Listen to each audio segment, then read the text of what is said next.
Good evening, everybody. Late start tonight. That's the nature of work. It's what supports the broadcast now. So, as always, I wish I could start earlier. I am happy to play what I can as close to that start time as I can. I am going to be playing the Outlast Trials tonight. So, obviously I have some mixed feelings in terms of how much I play this on stream. I feel a little more free to do so because I finished XCOM 2. I'm personally looking forward to playing it on my own time. I would actually really like to try and raise the difficulty and maybe even try an Iron Man run. But it's going to be one of these cases where I probably want to do that on my own time rather than commit the stream to it. But if people would like to see something like that, I'm happy to give it a bit of a give it a bit of trial, just maybe on the understanding that I wouldn't do the full campaign. One game I am actually quite interested in getting back to would be Uncle Chop's Rocket Shop, and I was debating on doing that tonight, but I did find out that I believe tomorrow Red Barrels will be releasing some new content for this game. And there may also be some Twitch drops. So in addition to playing with some new toys, I thought it might be nice to give people a chance to get some of the drops. So with that in mind, before I say with that in mind, another thing that I tried out was, not tried out, but realized was, I'm sort of done the countdown. Excuse me. I'm done the countdown, and I actually did really well on the weekly tasks. I got like half of them. Sorry, I shouldn't say half. I got 4 of them. So halfway for complete 80 of the trials done in one trial. So the last 2 that I have for this week are complete 9 trials and use the master key 1 time.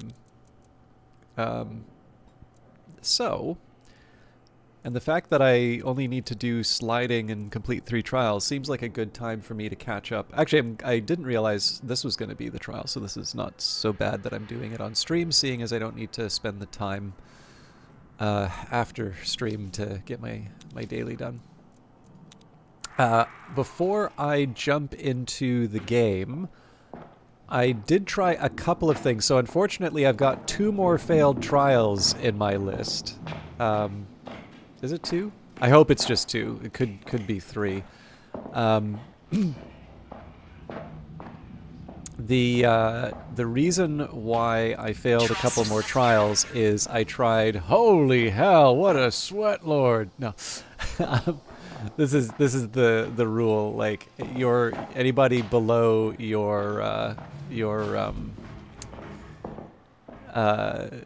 anyone below your relapse level is a noob, but obviously anybody above your relapse level is like some no life obsessive. I am looking forward to getting double digit relapses, which is partly why I'm playing tonight. But yeah, I tried to do some pickup groups. Now in fairness, I did do them at Psychosurgery. That's what the group seemed to be going into. If it's a group of 4, there are 4 people involved in a failure. If it's a group of 2, there's 2 people involved in a failure. I obviously can't lay it entirely on other people, but the nice way of putting it would be to say that I like the fact that the Discord has its own matchmaking process, and that I am very much looking forward to doing co-op with people I know. Is maybe the best way to put it. Maybe I can make it like some sort of donation goal or something like that. If to ruin my playthrough and my stats, to give me the to make me make me do a pickup group. I don't know. I should try it again, but like at that point, if people are being silly, don't try and rescue them. Like, I think is the lesson that I got out of that. Because I think the one thing I can say, if I die in single player, most of the time I will have like a self revive, right? So I can rely entirely on myself. Hello, Pandora Carp. How you doing? Whereas if I,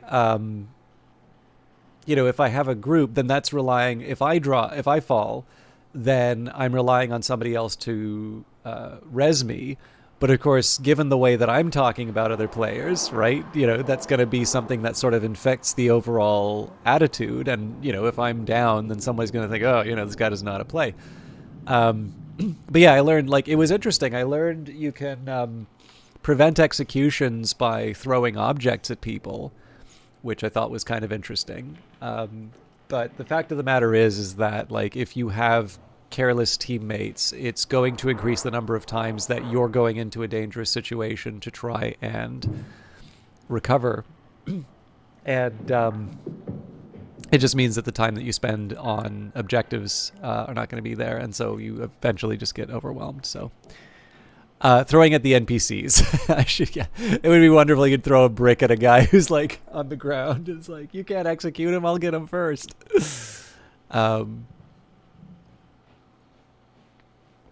Anyway, so we've got our A+ for Fun Park Psychosurgery. I think I was very grumpy when I did Beguile the Children on... I think I did that on a Discord stream. Did the whole courthouse. So I'm trying to remember if this one... I think I got this one done first try, which I was a little surprised by. This one was a catastrophe the first time I did it. Or maybe it was the other way around. But now we are on to the Toy Factory. So just a reminder for folks, I originally wanted to try and do introductory, standard, intensive, and psychosurgery in like the prison, and then move on to the orphanage and so on and so forth. And I noticed there were two sort of it's one problem bundled into a few different things, but basically you kind of have this sawtooth pattern of difficulty. And what I notice is that going from psychosurgery to introductory and then trying to work my way up again, I have like 3 lower difficulties to learn bad habits with. Whereas if I take kind of a mowing the lawn approach where, I do introductory and then I move up to standard and then I move up to intensive and then I do psychosurgery, which is what I'm doing now, like that has that very high... there's that very high baseline now. So presumably I can go down. I seem to remember at least one level I tried on introductory again. I'm actually pretty sure it was a Toy Factory mission. And like it felt empty. It was weird. So, the therapy is working. But yeah, so we've done introductory, standard, intensive, and now we get to pervert the Futterman, crush the sex toys, incinerate the sex toys, shut down the factory, and fumigate the factory. Different sets of sex toys for those of you who are curious. Pervert the Futterman is going to be one that I do a search for the secret room. Yeah, it is really great how the game does that. Pervert the Futterman is one that should take 45 minutes. I'll probably take longer because I'm going to be looking for the secret rooms. But the aim on this one is by looking for the secret room, I'm going to get the master key, which will be the item that I need. My general read of this, I don't think this is too difficult of a mission. I can definitely see some places where it will be a challenge, but I'm not too worried about it. Crush the sex toys I have actually already done on psychosurgery, but as part of a special event. So this one I'm not immediately worried about. However, there's a lot of sort of running around and fiddling because of the patrols and the ads and things like that. So My suspicion here is that this will just take me quite a long time because I'm trying to get around the people coming after me at inconvenient moments.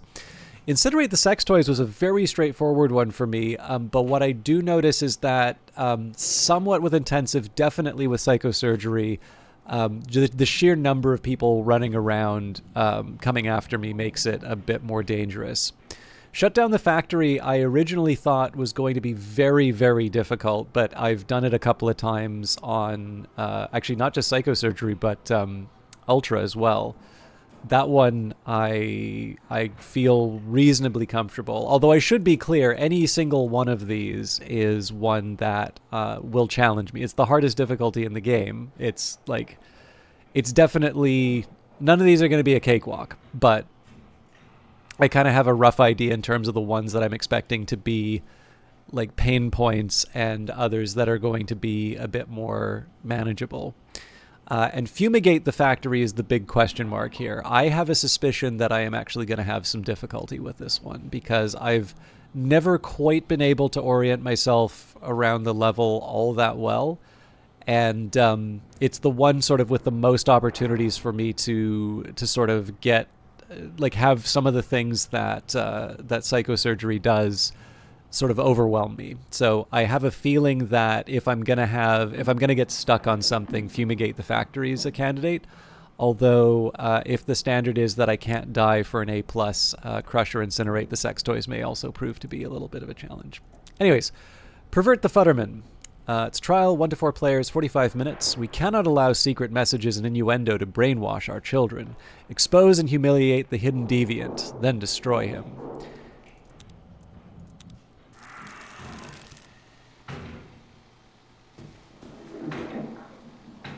Who you are in the trial is who you are inside. The shuttle is ready.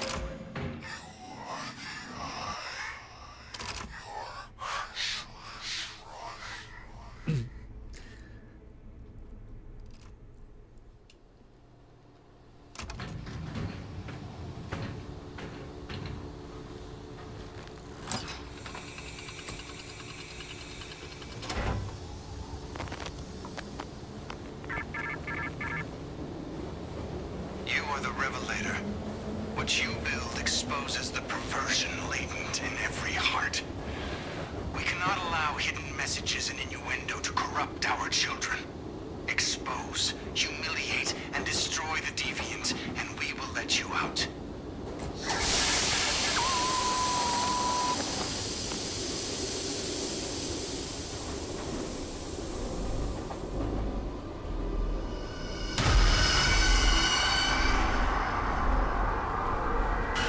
I'm very happy that they give average-sized gentlemen a chance in their models.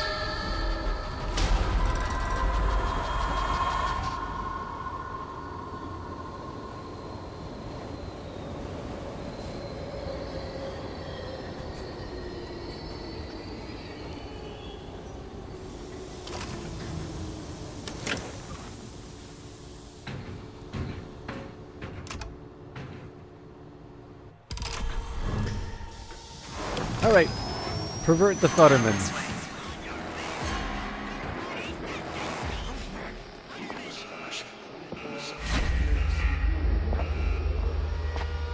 Policeman took all the others. All right. Doesn't seem like I have a lot of things that I can throw. I do actually want to see what's behind the...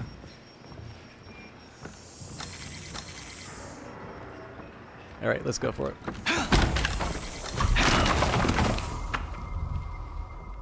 There's nothing here.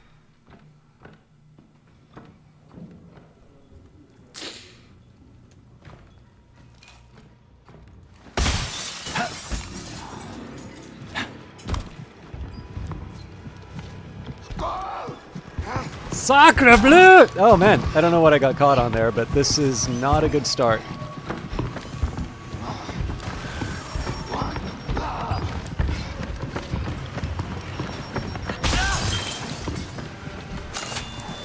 Holy hell. Ah! I kind of just want to quit this now. Okay, so I'm not getting my A+, but that was actually like a shameful display. I actually, yeah, I will confess, I thought they would go through the window. There's a couple of times that the movement was a bit different from what I expected. But yeah, there's no forgiving those moves. Like, I didn't...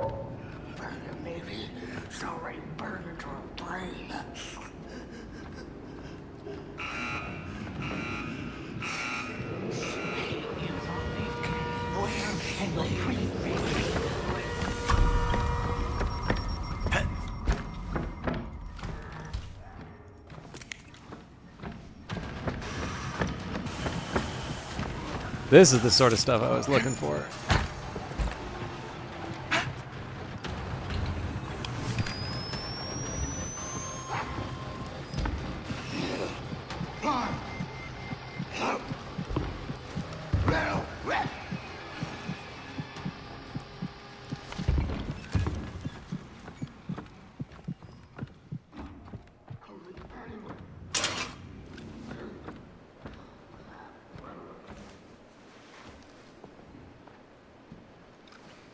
Yeah, so unlike last time, that was a risk that I didn't necessarily need to take, but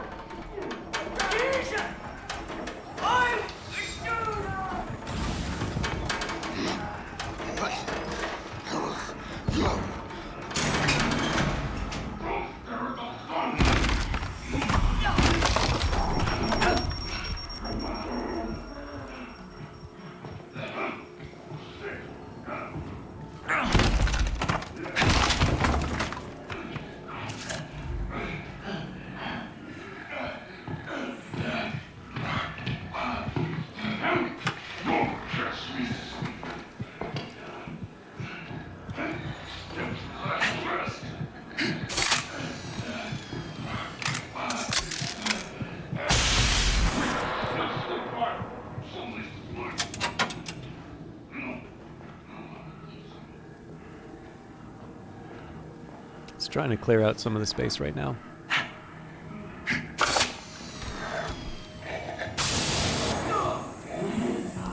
Anyway, yeah, I can keep flogging myself over the last one. Like that was just a disaster of a start.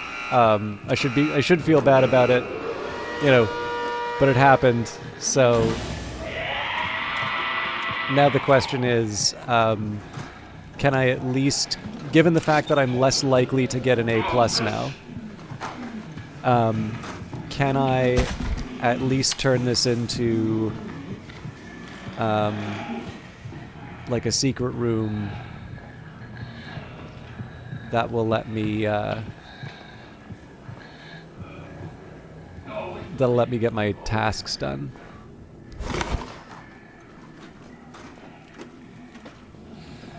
I'm a bit worried about the Molotov or the pitcher.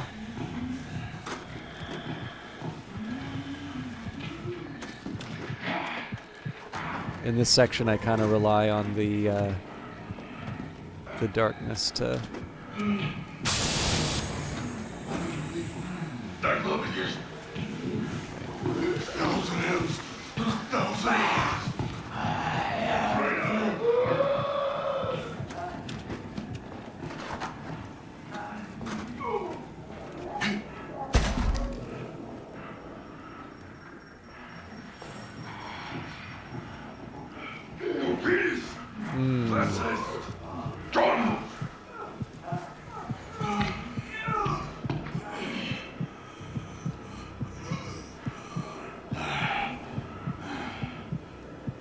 Can't let him in your hand.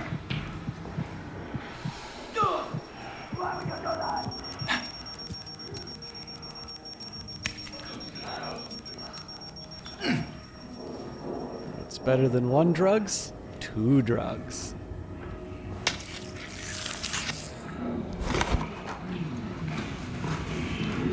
Aren't you gone? There we go. Never felt so free.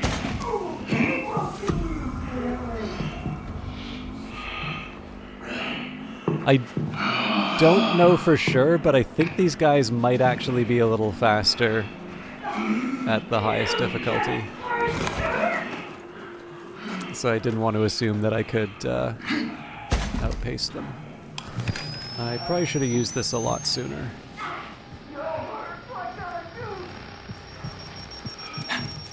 And more importantly, I saw...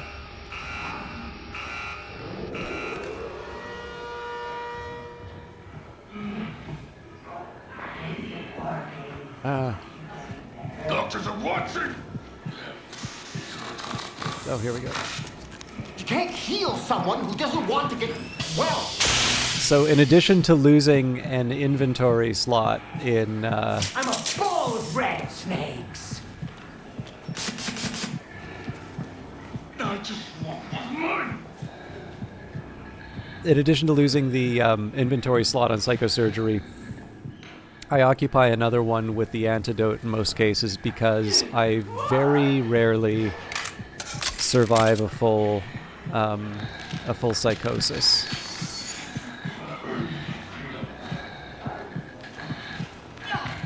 I'm gonna mind my own business for a little bit. I'm playing a little too passively for this section, but oh, go to hell. Listen, wait, alive?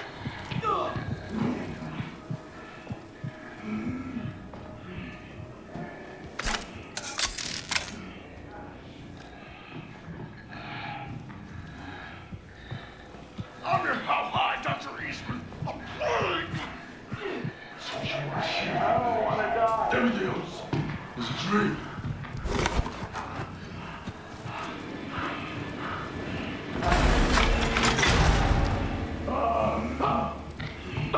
My God. I'm in here. You know I'm in here, right?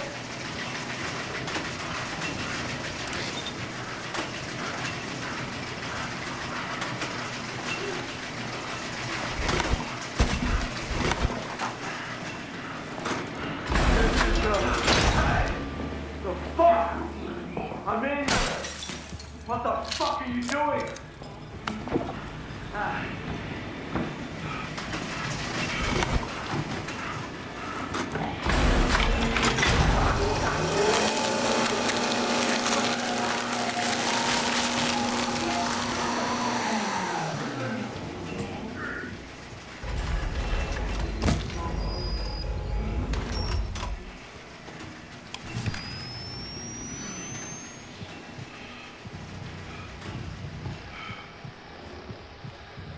Surely that will never happen to me.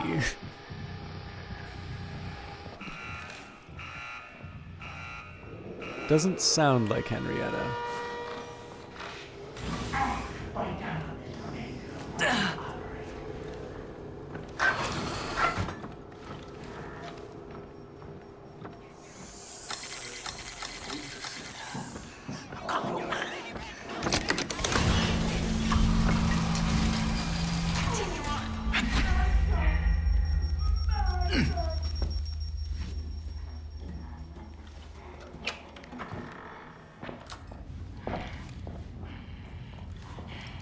One of the things I hate hearing is the sound of those pouncers close to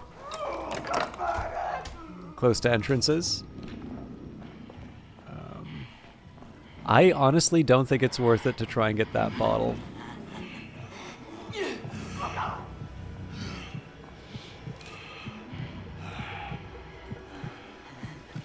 It would be nice if I could get something to like throw at enemies, but I think the risk of losing at least 2 bars of health isn't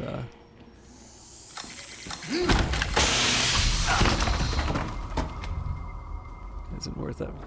Okay, can't hide in there. Oh, there's a secret door. All right, that is good news. Oh man, it's an easy one.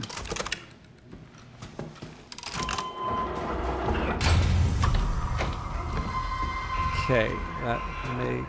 Oh no, it's Henrietta!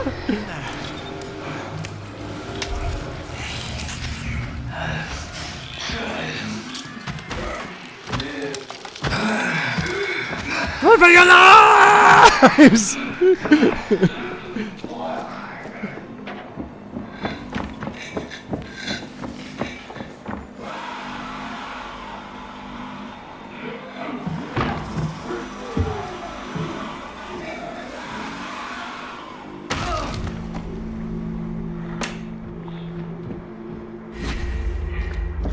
This is the Futterman.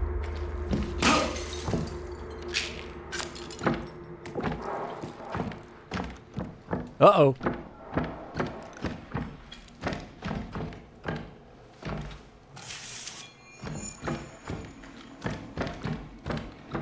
Oh, right. Oh, I wonder if this means... Yeah, Henrietta doesn't... I think I got lucky with Henrietta then. Obstruction on the production line. Production cannot resume without foreman key. Don't do that. Nothing is as important as central high. Okay, first thing I want to do is find something locked to open.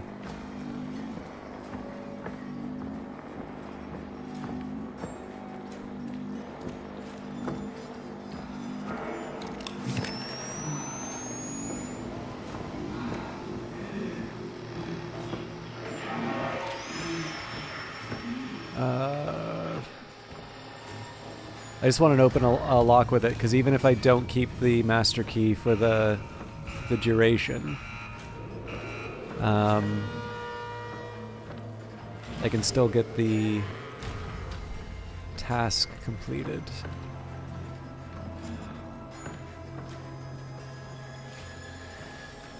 Alright, so I need one antidote, and obviously I want to keep the key, so I think that's it for my loadout.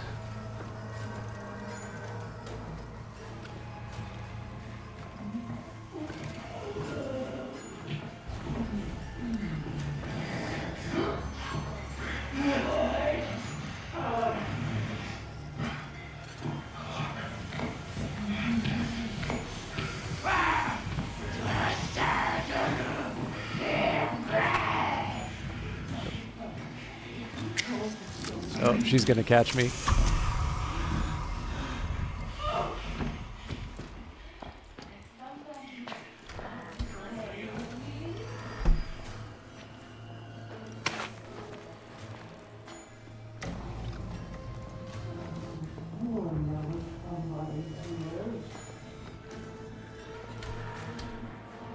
I don't know if they deliberately avoid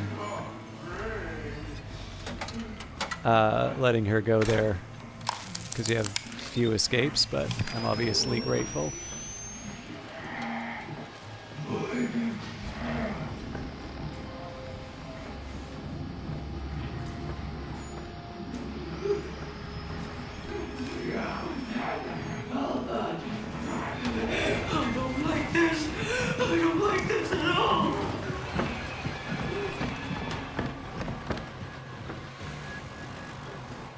Like I said, I'm not expecting this one to be done quick. Mother Goose, this place is supposed to make joy for children! We'll get their spines up their assholes for this! Good, clean joy.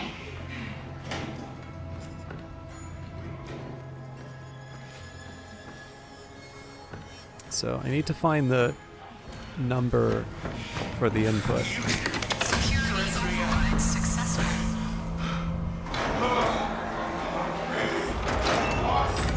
Assembly theater is empty. Assembly He's a respectable doctor, Daddy!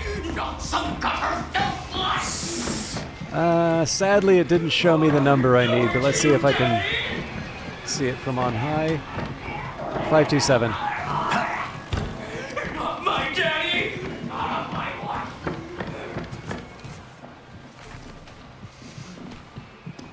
You can't let them do this, Phyllis! Do you know what a cloaca is? Is that in the Poconos? You ignorant cow! The cloaca's the one hole of goose has got to do for everything! Everything!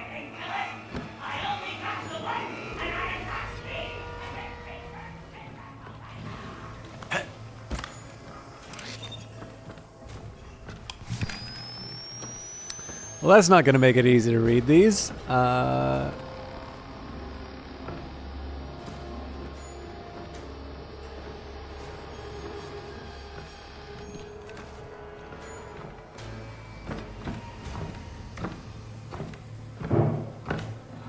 So I do need to allow for the possibility that I misread the sign. I thought it said 527.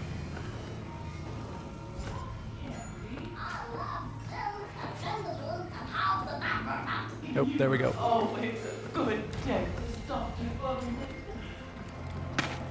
I believe on Psychosurgery these explode if you get the wrong one. Okay, she's gonna come get me.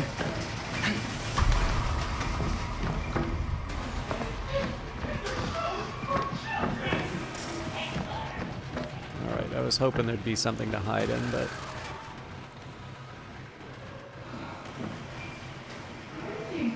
Are these scientists moving things around again? Who's hopping through my very patch? Step into my time to clear the aura. What's this now?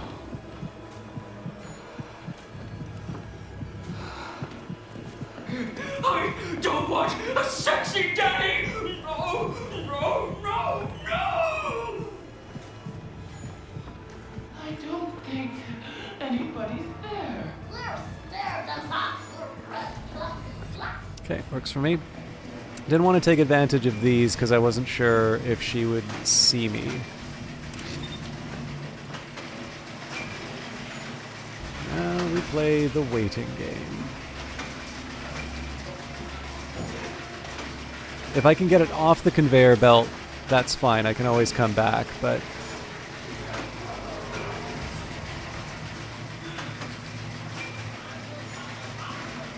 Alright, she's on her way back down, it sounds like. Maybe not. Did I put this in the wrong section? No, it's on its way, but... Jesus Christ. Alright. Fortunately, this is going to open up a bit more of the level for me. Assembly line resumed.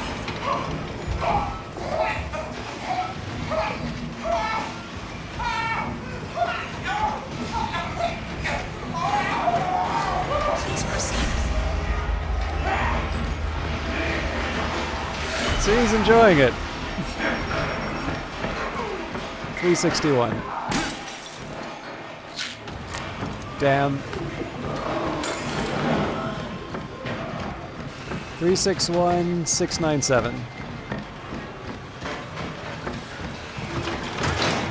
Obstruction on the production line. Production cannot resume without Foreman key override.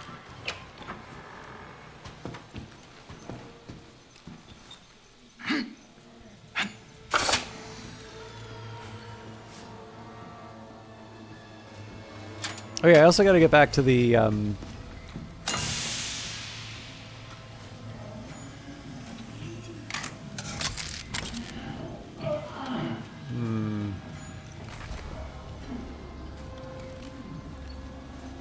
I gotta get back to that secret room so I can get the rest of the stuff.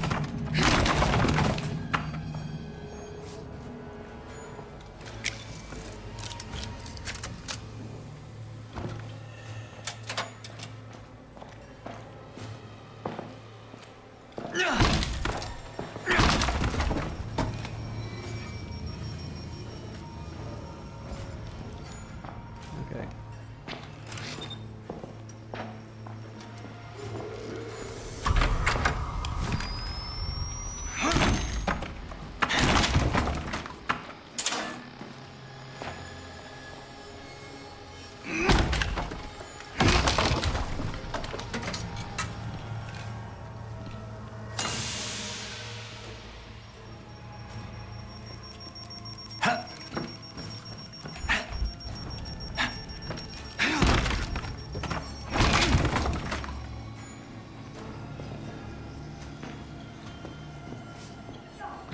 So one thing that will work to my advantage is if I can just do lots of stuff like unlock things and use batteries and such.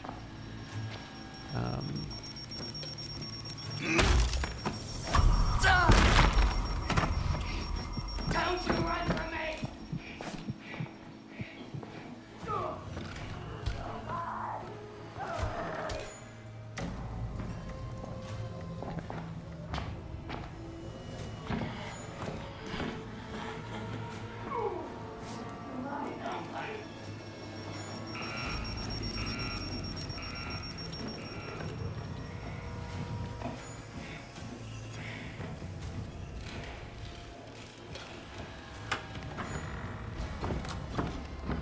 There should be a night vision guy somewhere here.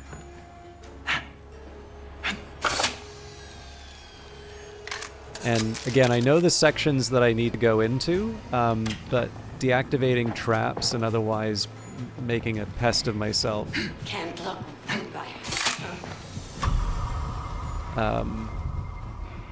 helps my score.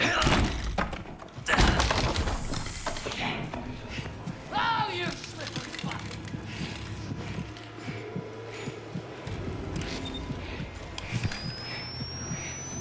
There he is.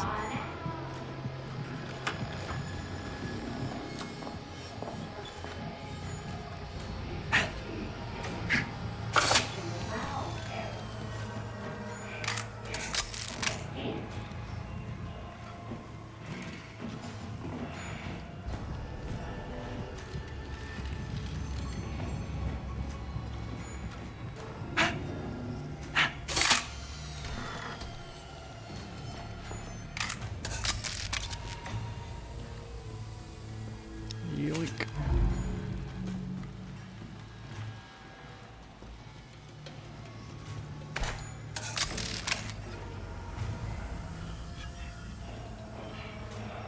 Okay. Like a goddamn Christmas tree. God, these things. You can't hide forever. Gremlins. You can't hide. You sure can't hide from the man with the X-ray eye.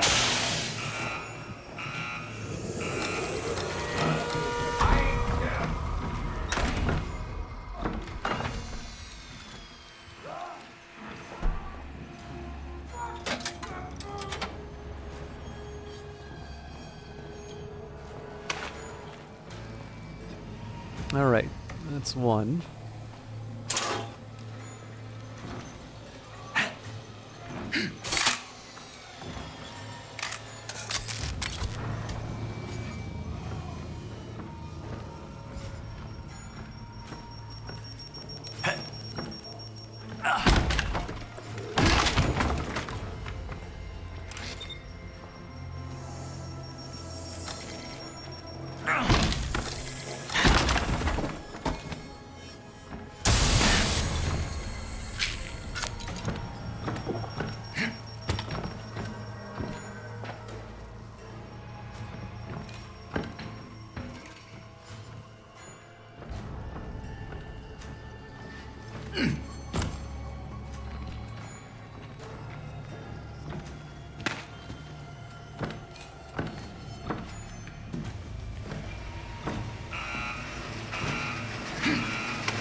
So I need C697.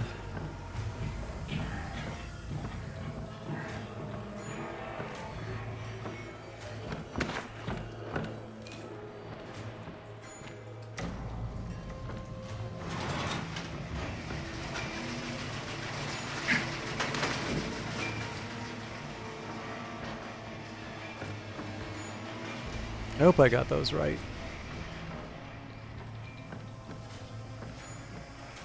Now, before I go any further, I need to undo the sins of the past.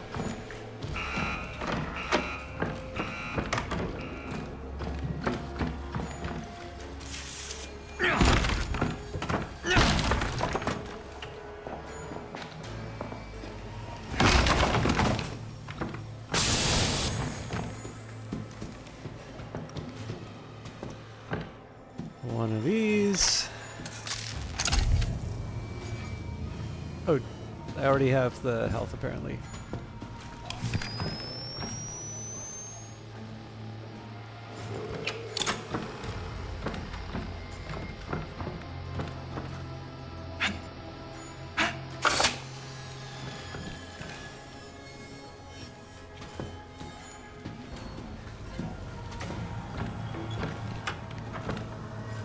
Again, part of this is just capitalizing on all the points that you get for doing different things.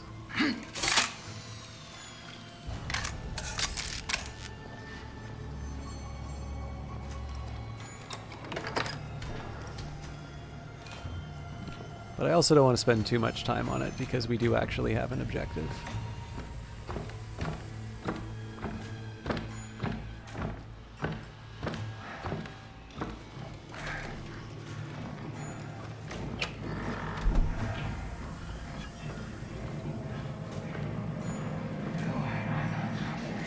Oh, damn.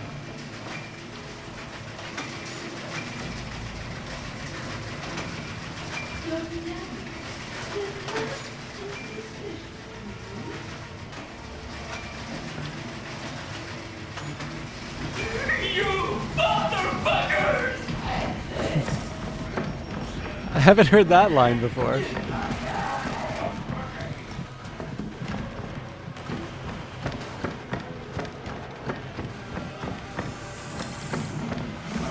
Whoa! Damn it!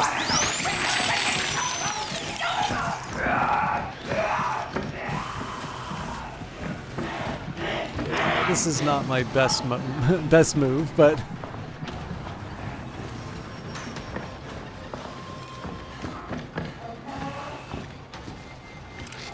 I kind of bungled the throw.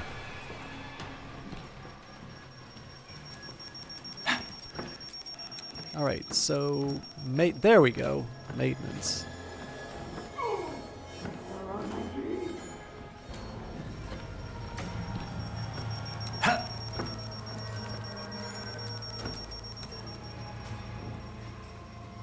Okay, so there should be a key in here somewhere. There we go. All right. So, at this point, we just need to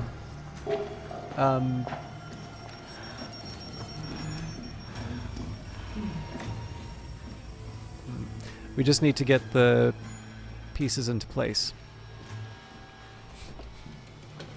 This is also roughly around the time I should have finished the mission, so we're not making good time. But it's not like an unmitigated disaster either.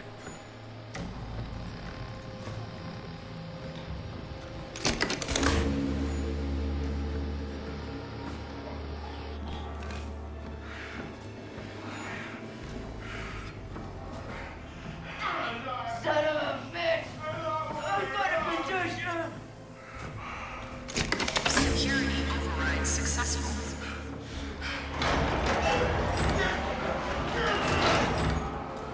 Assembly feeder bin is empty. Assembly line paused. So while I'm working on this, the likelihood of me being chased around the level by Mother Gooseberry is pretty high. So disabling traps and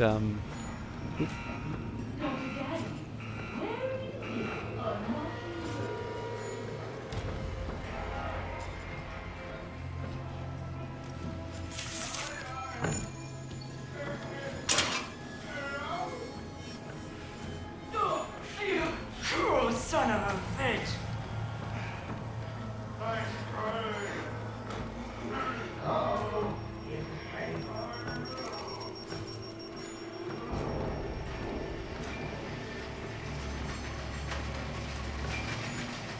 oh, you know what? I got this wrong. I need to do this over here.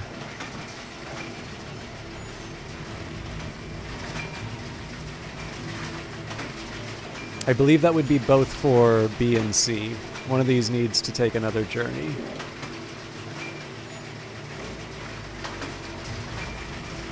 Okay, so this one's part of the job.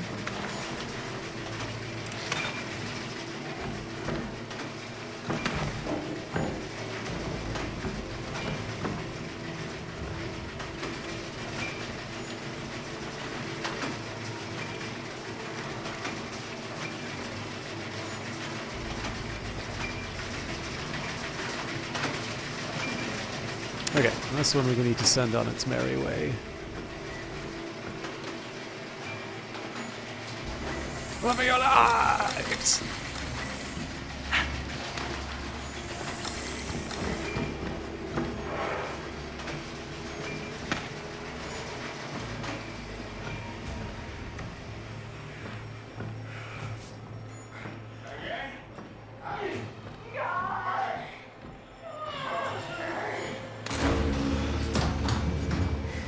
Assembly feeder full. Assembly line resumed.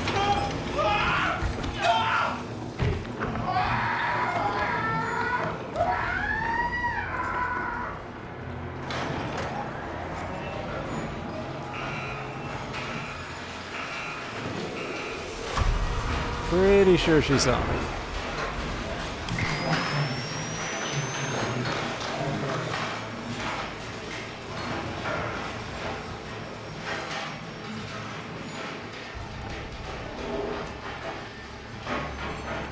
Okay, so couple things that are going to happen. Feeder bin is empty. Assembly line paused.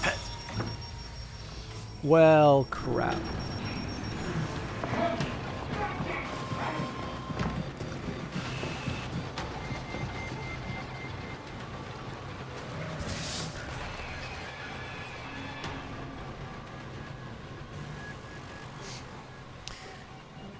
I should be using my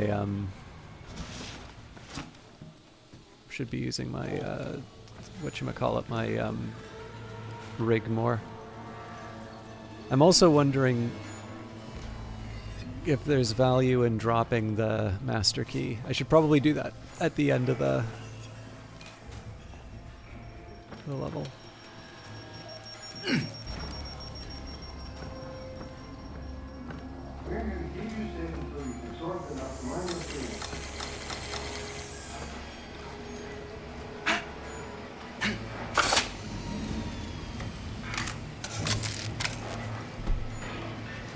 Okay, that's actually not too bad. I've had a bit of a wait a couple of times when I miss one of these.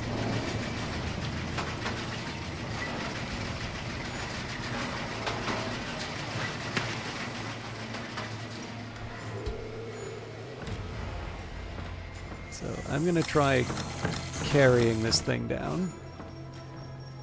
If you're wondering why I don't go through those, that you may hear a sound as I go by them. It blocks you from going through it, so that's why I have the winding path. Okay, that's a pitcher, so I want to try and put some distance between me and them. Now the drawback here is I'm going to have to open up one of those kind of garage doors. It doesn't look like they're going down the stairs, so let's do our best. Yeah, they heard that. Okay. That's unlucky that that happened, but...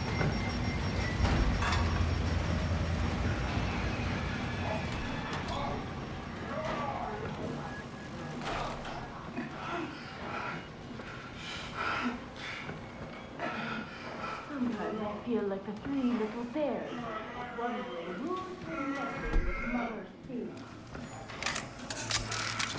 So as soon as I lift the... Oh, that's not good. I don't even know what's coming after me. I just want to... No, damn it!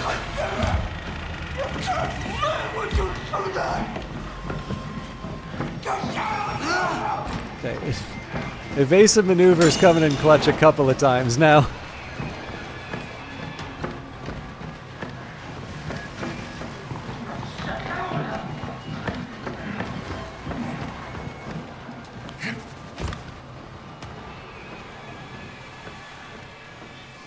Okay.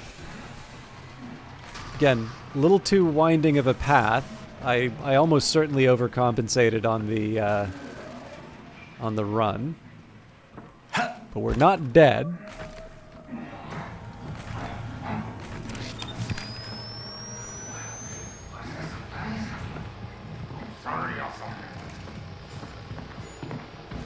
I think it's a testament to the animators that you can immediately tell what enemy you are dealing with when you look at their posture. So the pictures have those upright looks. Leather Gooseberry's definitely got more of a twitch. Coyle has his... I mean, like, he's always got his hand on his belt buckle, first of all. Very, very police stance. I mean, I suppose the giants are a little easier to identify through their appearance. What are some of the other ones? I mean, the pushers have a very, very specific kind of silhouette, but again, you can identify them pretty easily.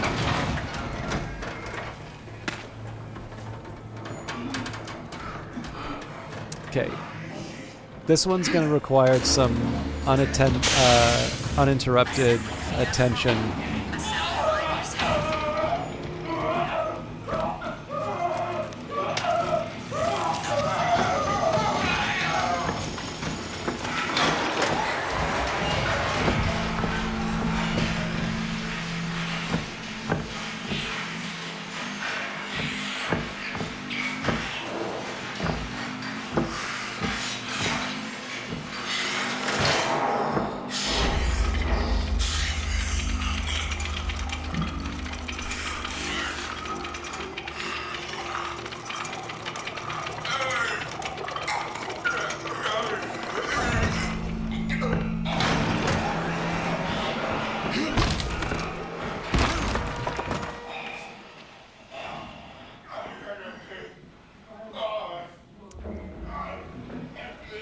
So normally there's a giant in the area around here.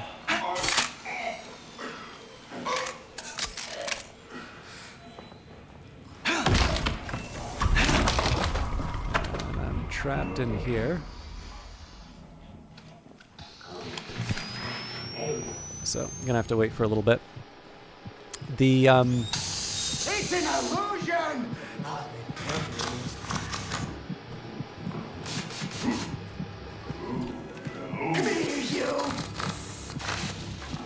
The finale in this one isn't necessarily easy, but there are a couple things that can make it straightforward.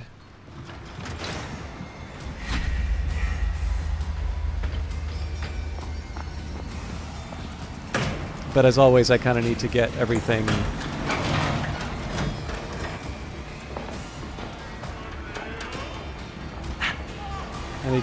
ready.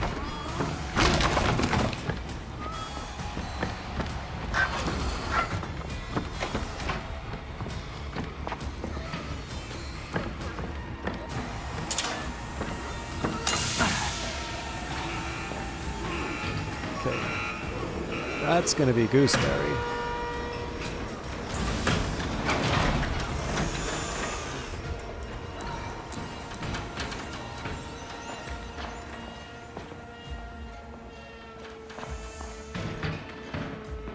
That I was not expecting at all.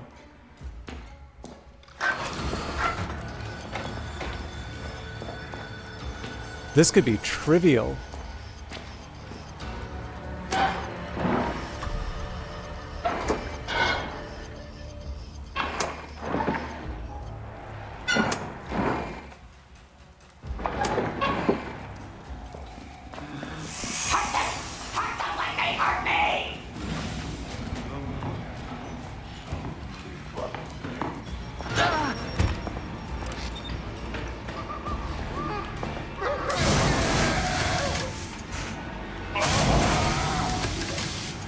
I mean, nothing's coming to murder me yet.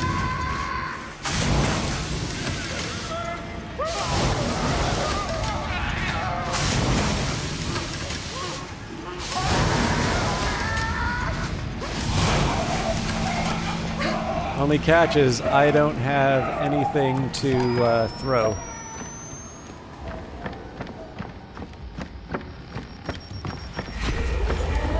She's back for round 2! Please exit the trial.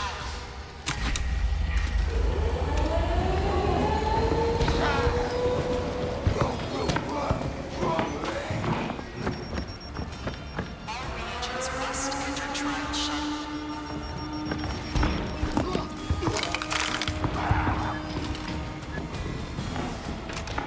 Alright, let's see how this went. I don't think I'll get the A+, but you never know. Cool. Actually, amazingly, we also did this on time, so...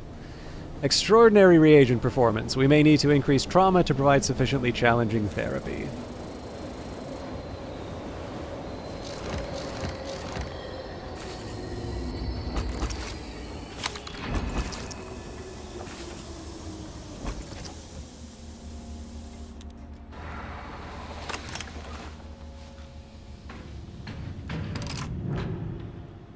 Thank you, Pandora Carp. Yes, I mean, that was, the opening sucked. Like, I should genuinely be ashamed of that one. Oh, you know what? I didn't do the slides, but that's fine. Because we have, minimum 2 more trials to do the slides in. You burn with obedience and prosperity. This... Every day is tomorrow. The sliding is something I have a tendency to forget just because, yeah, I didn't slide at all in that one. Just because I crouch so much. Yeah, so for the weekly I need to do at least 4 more trials, but I mean, I'm going to do my dailies, right? So that's guaranteed. I'm going to do at least, 5 before this thing's over. So yeah, in this case, I want to make sure I do at least 2 more before the end of tonight, but in the next one, I'll make sure that I spend some time sliding around. Oh, we're not on the courthouse. All right, time to crush the sex toys. Discreet packaging hides dangerous perversion. Shine a light to expose the boxes of sex toys, and then crush them with industrial force.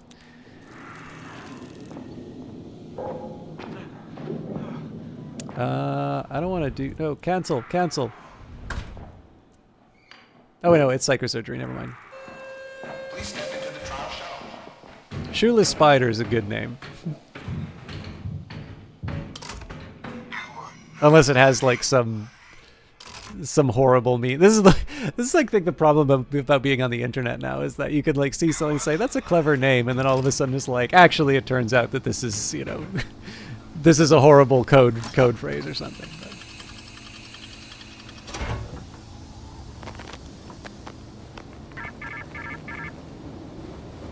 I cannot teach you. I can only offer fear and pain and perversion and rage.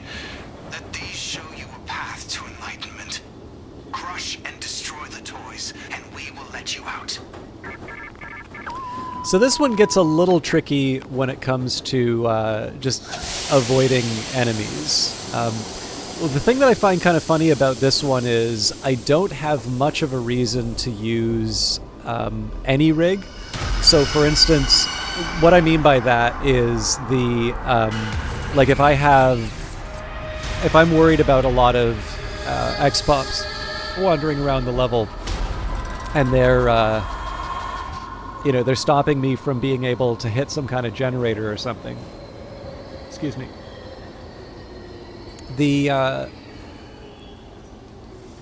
One of the potential options I have would be the stun, or in fewer cases the mine, but really the stun rig is probably the best one for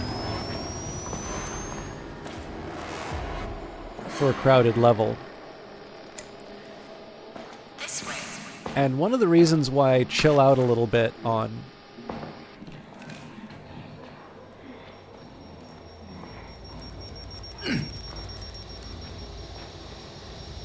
one of the reasons I chill out about the rigs is on Psychosurgery you get an increase to sort of the cooldown.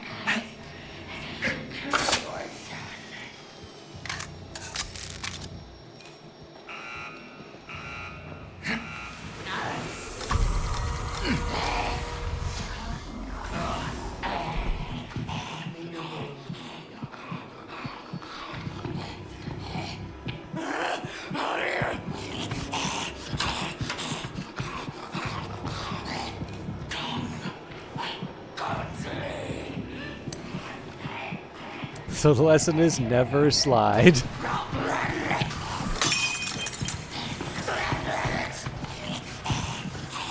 That time I tried to slide and it didn't work.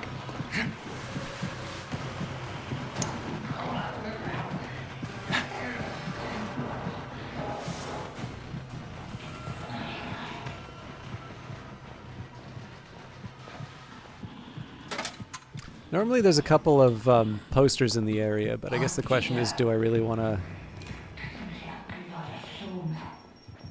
Actually, you know what? I do, because I have to come back here at the end. So even though this is going to provoke the wrath of the X-Pop.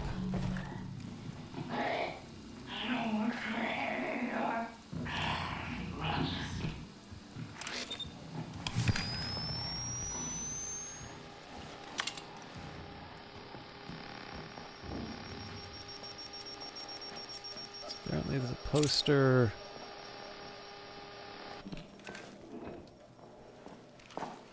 It's not here. Must be on the other side.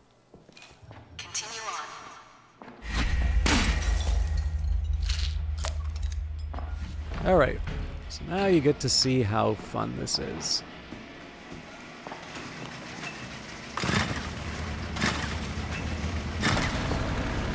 Okay, so we are looking for 903.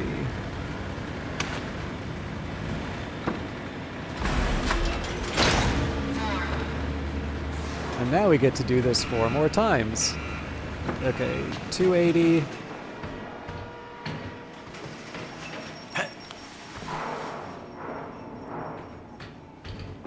Now let's give this a try.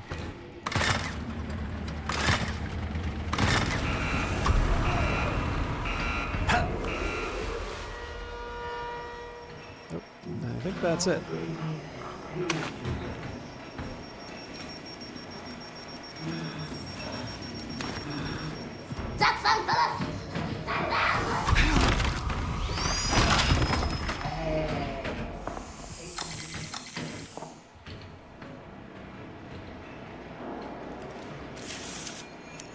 So one of the keys to me is getting the... Oh, that's gonna get tricky.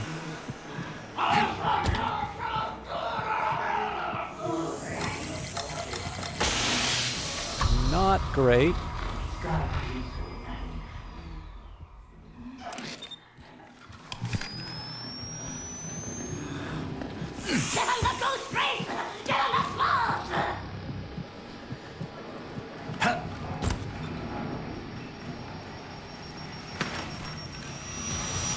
Well, crap. Okay, 493.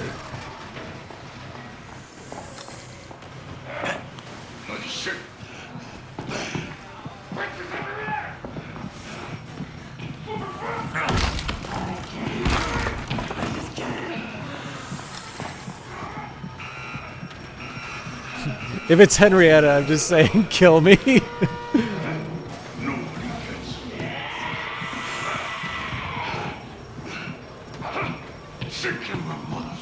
Okay, so fortunately the pitcher went in the other direction.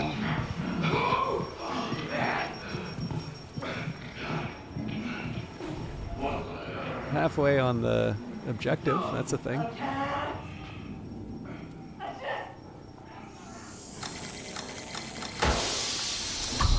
You know what? You get points for using hiding spots, too. This is my home now.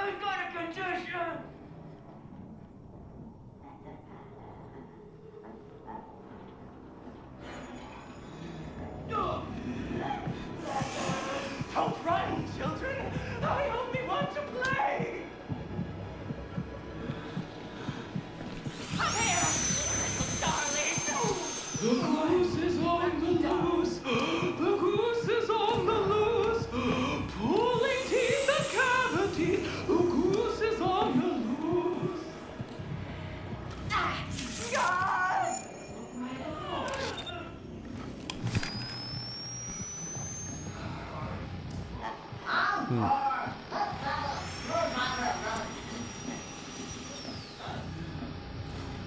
You know what?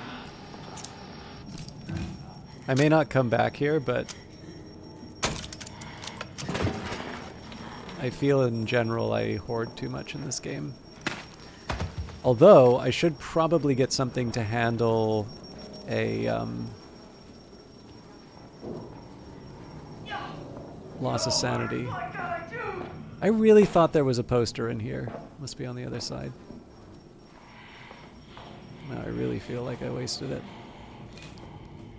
You cruel son of a bitch. Okay, so I don't think there's anything in toy sorting for me unless I hit the black light.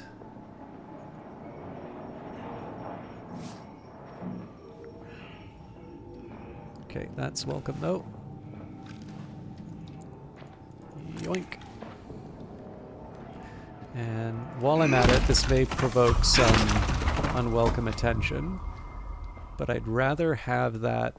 Basically, I'd rather have this now.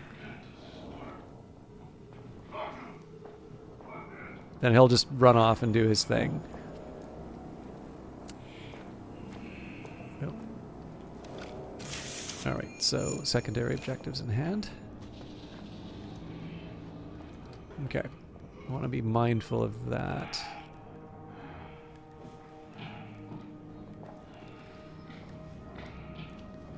I don't know if there's a path to the outside. Yeah, no, he's, Wait a minute, those aren't real bricks! This is a wallpaper.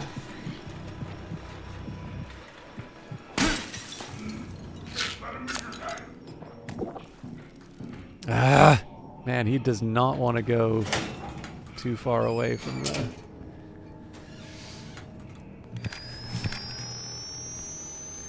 I mean, I may just have to take my chances, but... See, if I was playing with, like, Kite, let's say, I'd be happy to sort of drag this guy away to another part of the level, let him chase me, while, you know, somebody else works the generator. It's actually one of the reasons why...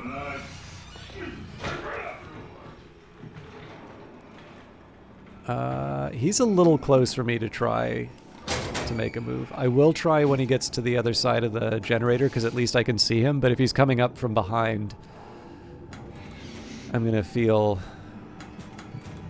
Oh. This is gonna go poorly. That's gonna go even worse.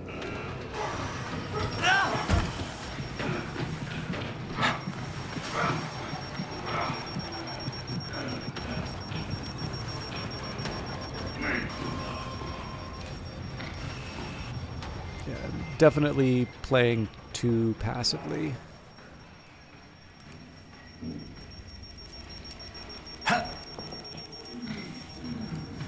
You see nothing!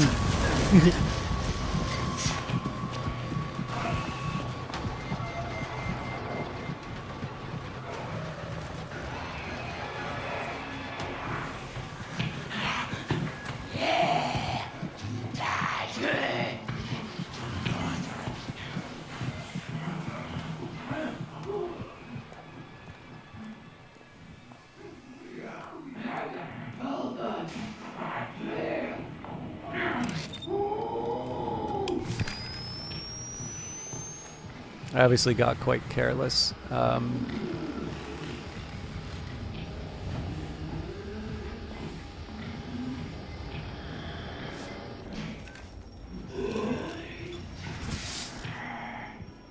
want to get at least the healing back, and then I could switch out. Okay.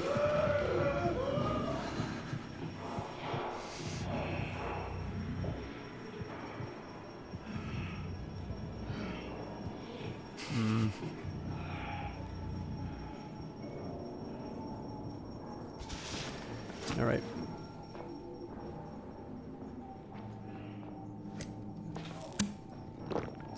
So I could switch out for a bottle to pull away the the X-Pop on patrol.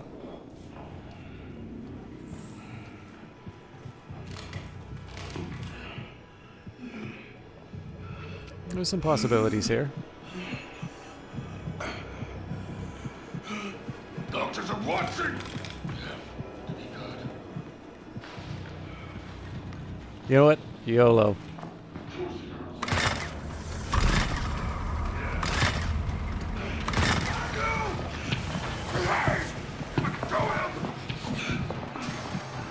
This wasn't where I was supposed to be. None of this is working!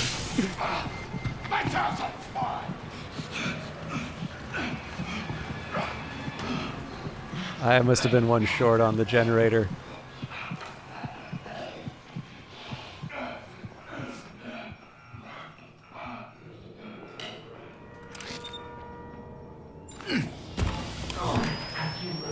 All right. That's a real shame because I'm pretty sure I'm not going to get the. I'm pretty sure I'm not going to get any advantage from that intermediate work.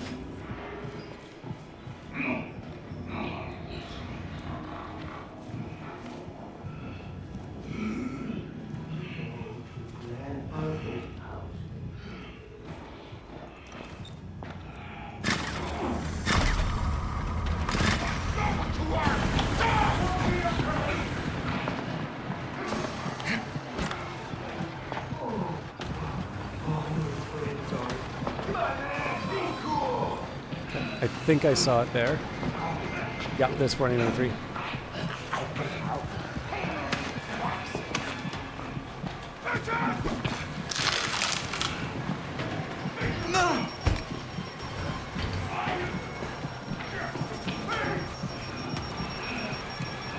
Okay, that was sloppy, but we got what we needed.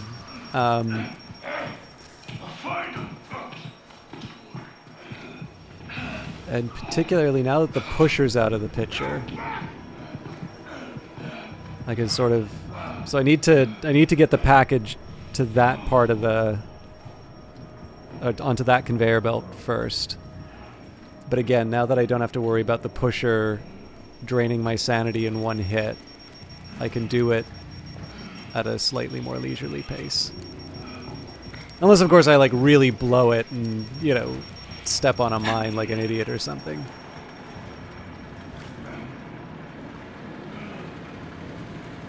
I didn't appreciate how long the black light lasts.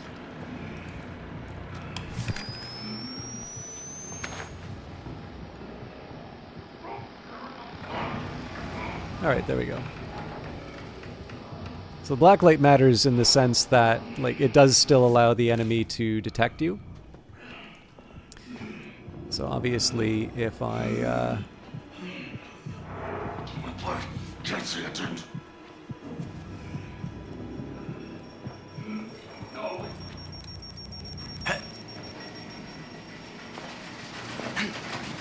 okay. Ooh. When I was little, the other children never looked bright. I won't be so cruel. I'll find every last. Okay, there's a little trick that I have with these, although... Okay, yeah. So I always put it down immediately after one of the others. Oh. That's Henrietta! Okay, so I gotta get out of here. Now, if I want to be a complete cheeseball about this, I can just hang out here, have her walk around, and then sneak under the little rabbit hole. So I'll demonstrate it at least once, but I'm not sure I want to, like... I don't know if I want to, like, do it the whole time. Oh no! What am I gonna do?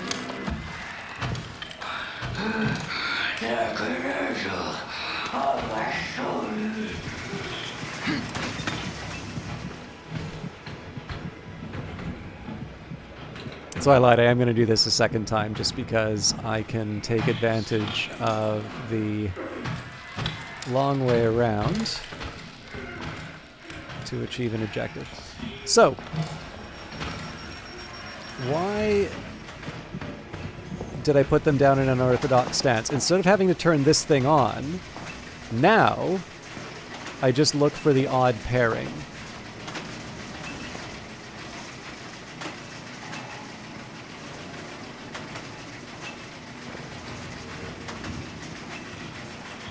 Although, okay.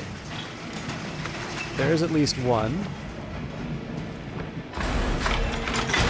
3. Cool. I did not think I was going to make that. 2. So we get to do all this all over again. 6:45. I would rather not have to go toe-to-toe with Mother Gooseberry. I would also rather not go toe-to-toe with Henrietta, so pick your poison.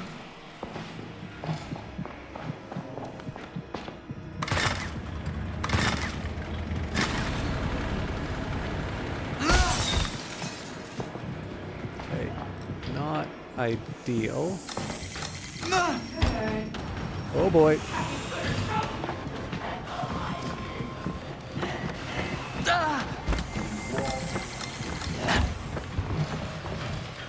Oh my god, this is a nightmare!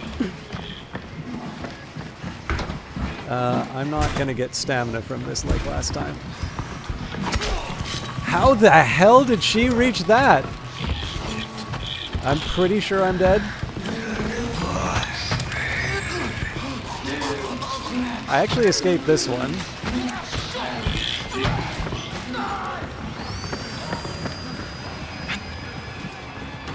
I gotta get stamina at some point.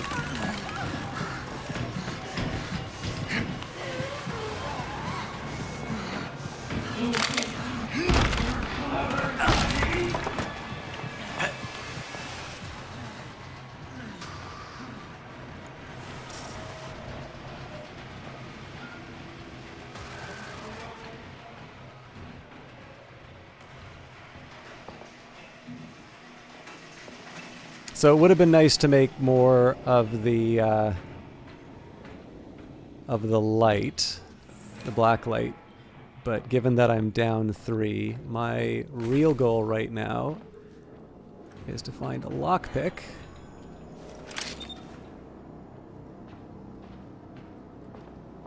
And some medicine.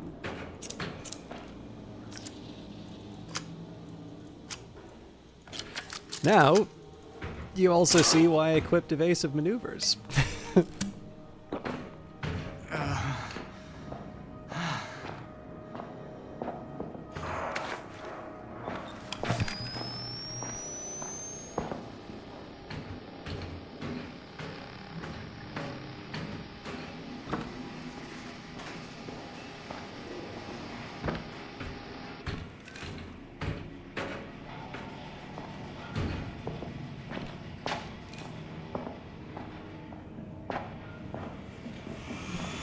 This is a bit risky, but...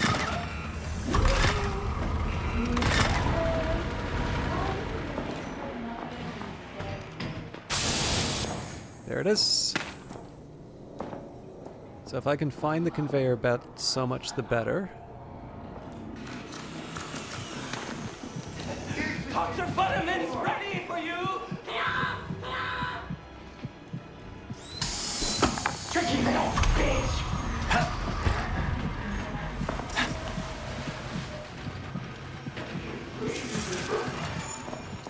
133. Oh, I was really hoping I'd have something to hide in.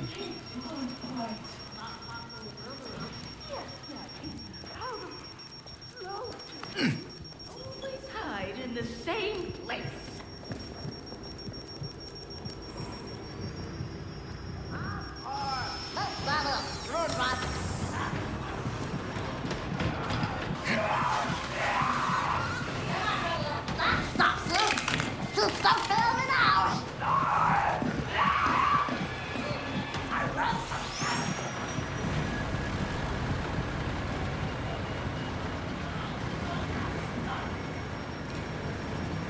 It's a really weird layout.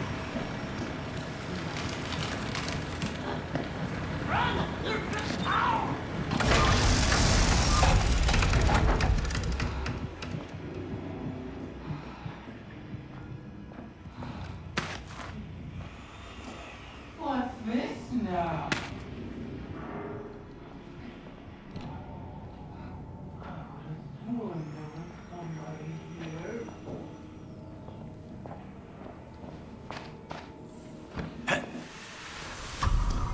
Not worth it. Not worth it.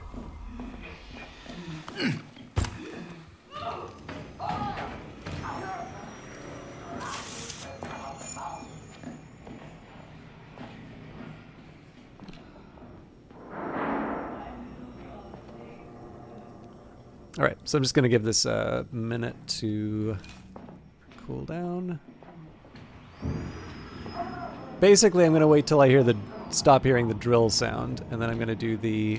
So if my description wasn't that clear last time, so I basically wait for one of these to show up, right?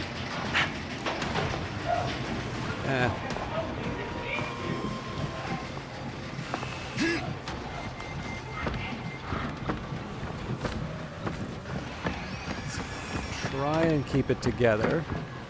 But yeah, so basically, because there's now going to be 2 boxes in close proximity, if I always put one immediately after the other... Okay, this is going to...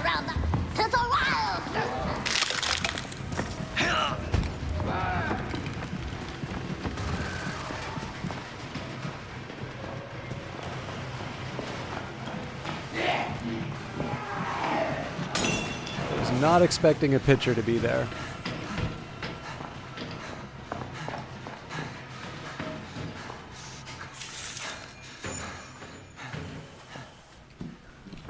But yeah, so regardless of whether or not I have the black light on, I'm always going to be able to know, as long as I have the convention of always showing the, always putting the real box immediately behind.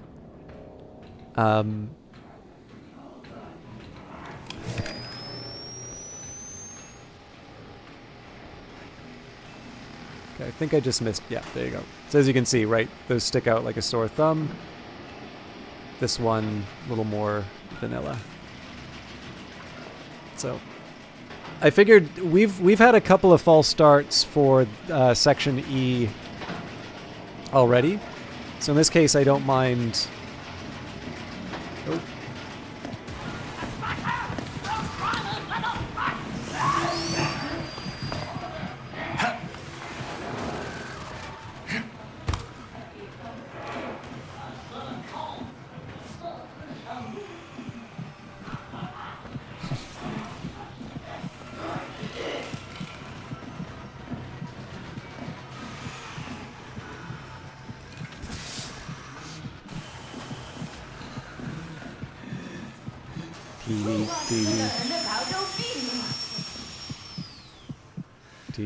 Tee.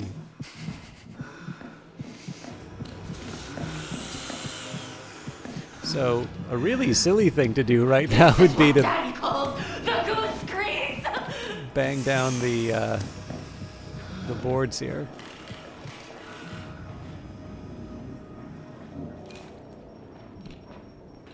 One other thing I learned, apparently this is something you can break down. I've seen Henrietta break them down, but I mean, Henrietta is not representative of a player's capabilities.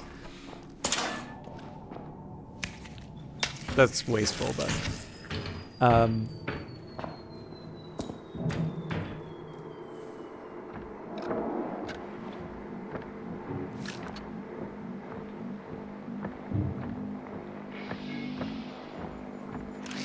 Okay, let's give this a shot. I think they're right in front of me.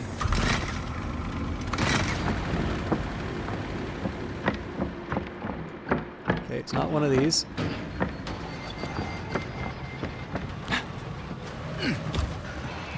It's this one. So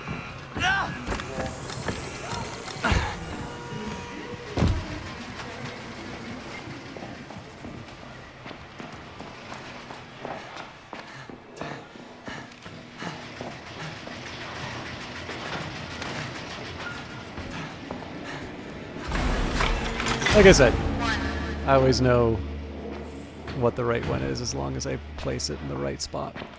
So, last step, and I'm near certain we're nowhere close to the 15 minutes as advertised. The last step's going to be to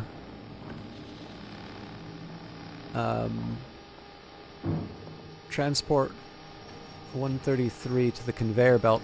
One of the tricky parts here that I should have paid attention to, I'm not super clear on whether the entrance to the conveyor belt is in that area that I almost got killed by Henrietta and the giant.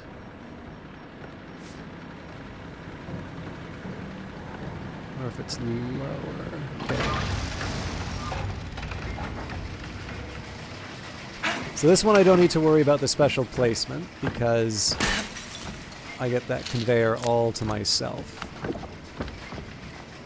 I do want to make sure I'm at the right end though. This could get awkward.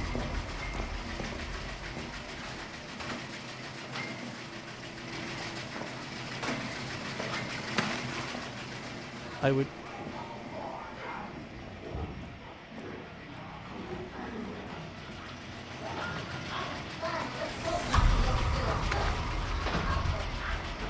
Can she come in here? I don't think so. Somebody trying to hide from Mother. Alright. I was just a little worried that Gooseberry might be on the wrong side of that. So, same idea. Immediately following a false package. Now, if I'm lucky, I'll be able to catch up with it. And if I'm unlucky, Gooseberry will get in the way. Nice.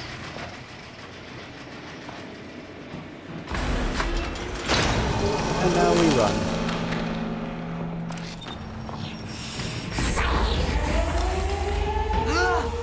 This is gonna suck because I'm not gonna have any stamina.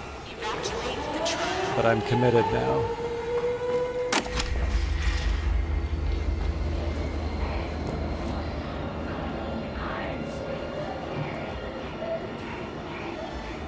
Please exit via trial shell.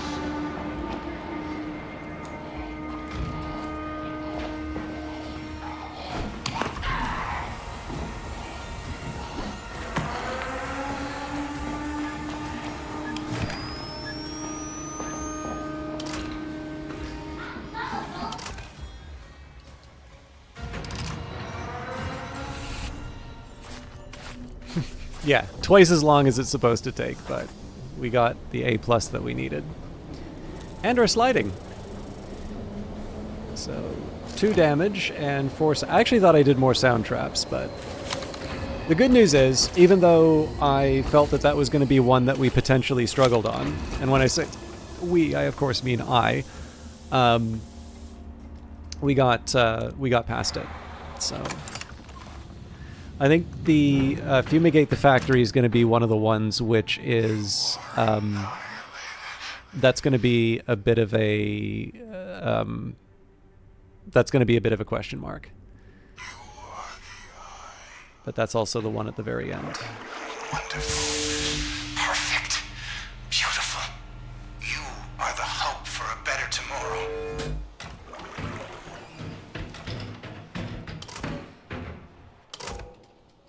Okay. I'm going to take a quick minute to go to my room. I could use a quick break. 1 to ban a bot. 2 to get myself a bit of tea.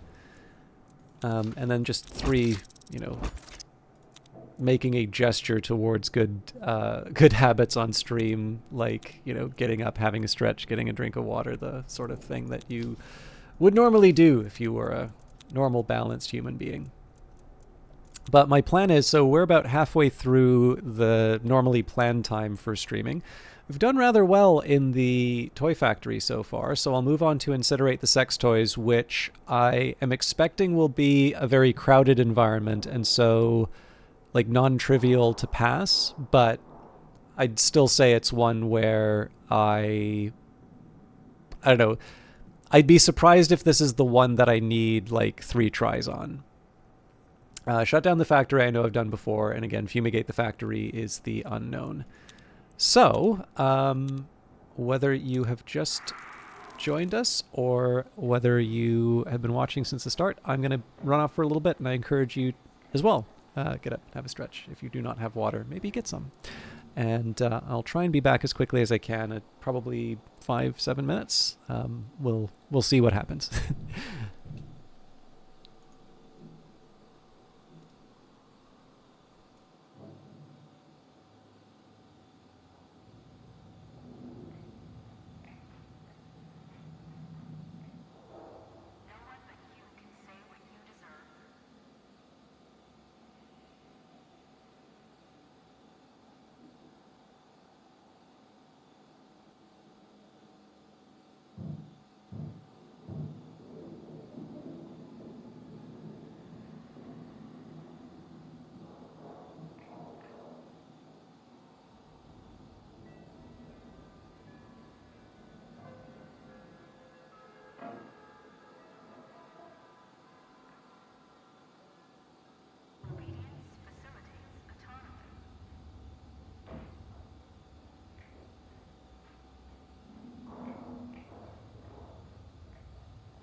Obedience facilitates autonomy.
Thank you all for your patience. I'm just wrapping myself up in a blanket again, and we'll be good to go.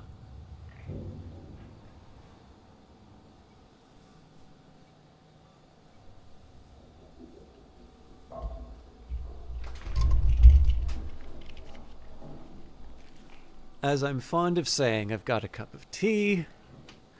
I've got a blanket. We're doing cozy Outlast tonight. All right, so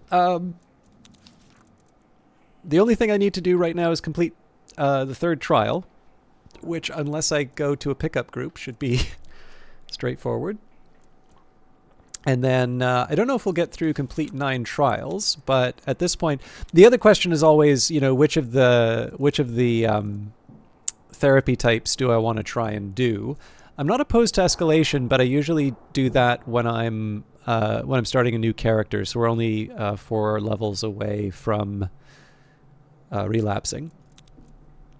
So and I did countdown's not terrible. I did do that earlier in the week, but core therapy is the because I don't have all my A pluses yet. It's the one that I think I kind of get the most benefit from personally. And I think probably once I finish, once I do the resort on Psychosurgery, although I think there will be some MK challenges arriving tomorrow. But basically, once I finish all of the trials and MK challenges, I don't know if my default level is going to be escalation therapy. I don't know if it's, I'm going to maybe try invasion or something like that. But that's kind of, I don't know, it's like asking, what am I going to do when I win the lottery? It's like, maybe don't spend that money yet. Okay, incinerate the sex toys. MK challenge, 1 to 4 players, 15 minutes. Perversion on an industrial scale foments widespread corruption and disobedience. Push the production carts of sex dolls into the incinerator and burn the sickness.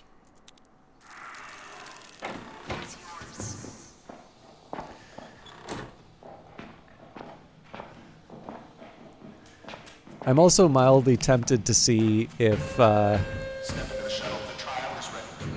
should try a game of chess on Steam. That would be a particular kind of masochism, I think, to subject myself both to a worthy opponent online, but to do so in a public forum where everybody can see how bad I am at chess.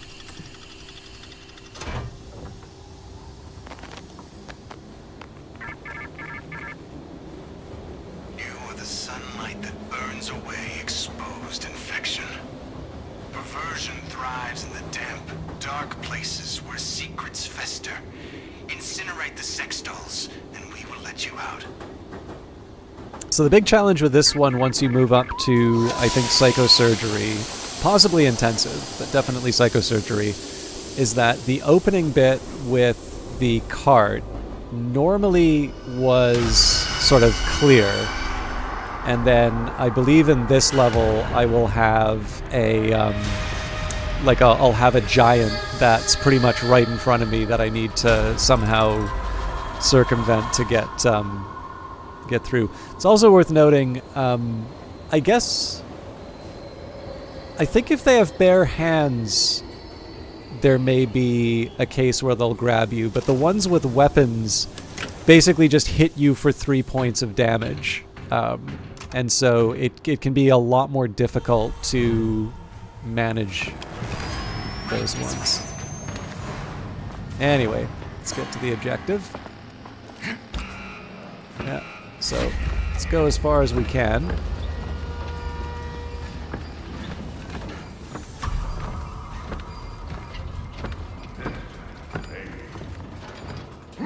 So here I want to preserve...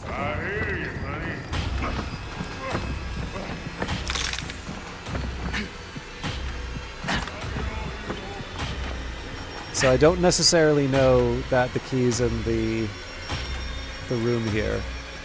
I just want to make sure that I'm getting some distance between me and the giant. Oh, they don't have a weapon. Okay. So evasive maneuver might let me get out of the way, but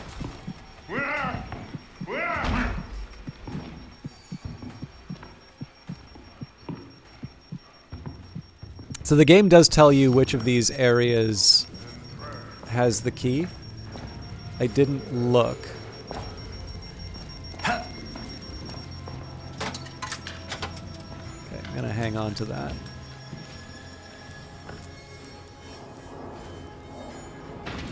It's been a while since, since the beta, but I remember. So most of the time that I spent in this game, okay, dock supplies is almost certainly where I'm gonna find the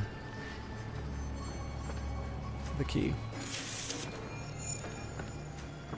It is also possibly there, but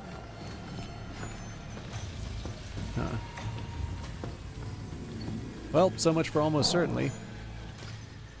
I'm going to settle for the antidote.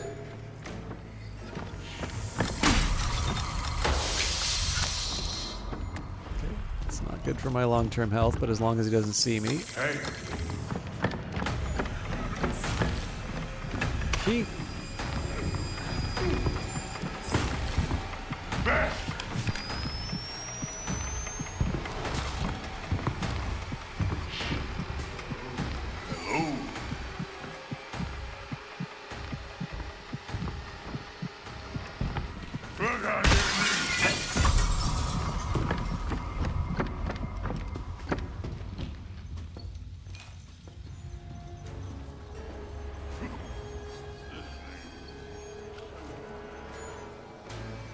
One of the things I will say, that's the Jaeger. Damn it! This is gonna get really, really tough.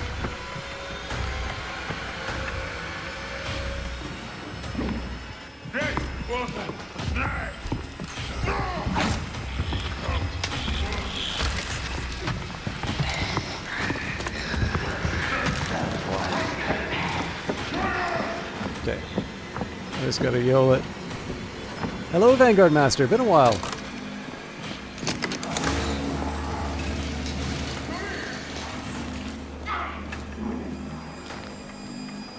Hope you're doing well. And how's the project coming, if you don't mind me asking?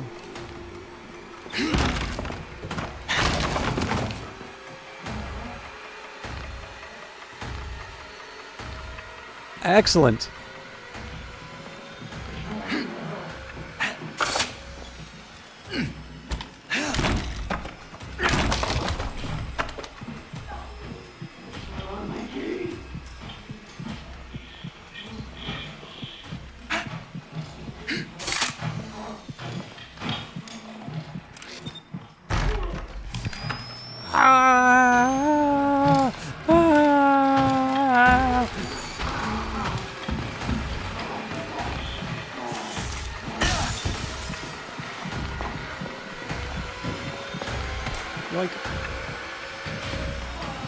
Well, this is less good.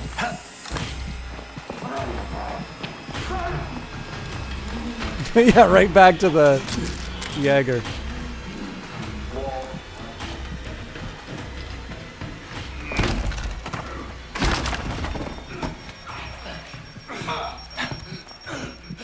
Come to me! Everybody does come.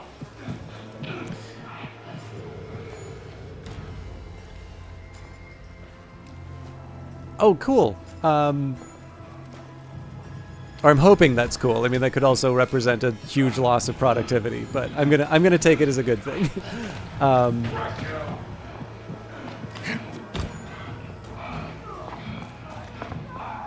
May I also share, you're in great shape if you can do something as replayable as this.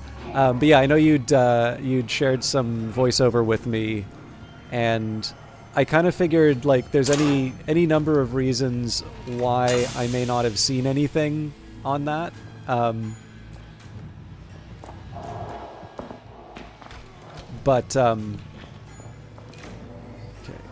just trying to make sure I'm not completely exhausting myself.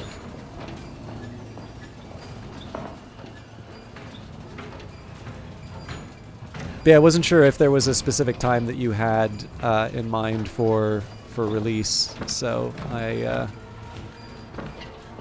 was curious. Okay.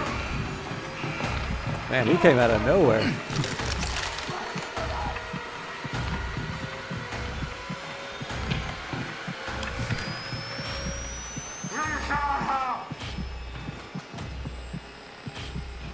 I kind of wish I could have used that for, Oh, hello, Mother Gooseberry. Kind of wishing I could have used the X-ray vision for the secondary objective.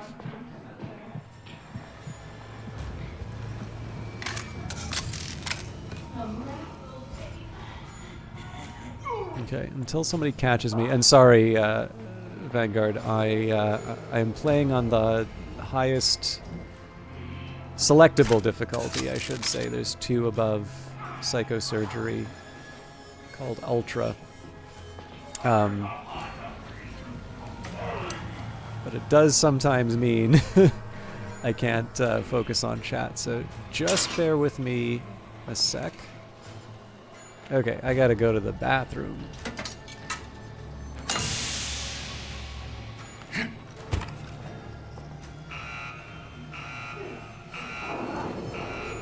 I was actually just in there, but...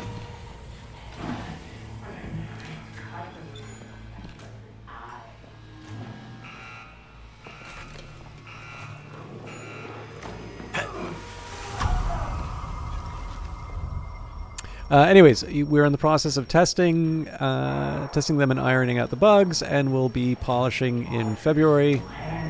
Productivity's been through the roof. Zeno has been working like crazy. I've been out of town on the rig for the last couple months, so you can keep the lights on. Saw your DM, but forgot to reply. I'm sure I had a witty retort, though. Let's just go with that. Fair enough. I mean, part of it, too, was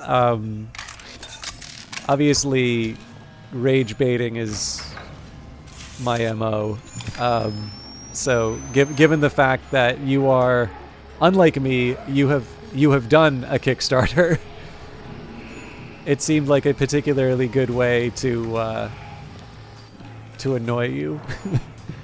But you're basically aiming to be ready to release by the end of April, though you may actually hold off releasing until later. Yeah, it's a tricky one for me to talk about. This is I dislike the amount of time that I spend talking about, you know, how my writing isn't appreciated or whatever. But the one of the things that I think is very hard to communicate with like writing on gaming, actually I run into this at work as well, where I actually got an email sort of to this extent right now. Like I do a lot of writing at work. Now I'm capable of other things, right? Like I can code to a limited extent, probably not enough to like make a serious career out of it. 1 million lives!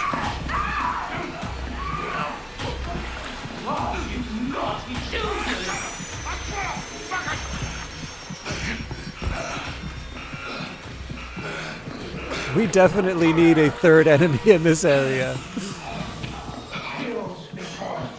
I can't think of anything I wanted more. Yeah, one of the things, like, so, I'm less annoyed by this than the comment may like present. But, you know, everybody can write, right? Like, until we finally become post-literate and, you know, only communicate through hieroglyphics, emojis, I mean, then, you know, anybody who can function in the modern age can sort of put a sentence together. Obviously, there's exceptions, right? Like, we don't have an actual 100% literacy rate, but it's definitely...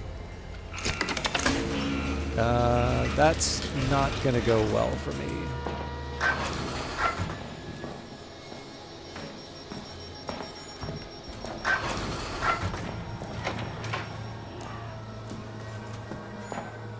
figure I'll give myself a little bit of distance. But yeah, so like some of the writing that I do, I'll hear, like I'll whether someone outright says it or it's sort of implied by the kinds of questions or comments that they make. I do kind of think that people think specifically the writing that I do is indistinguishable from just having opinions on things. And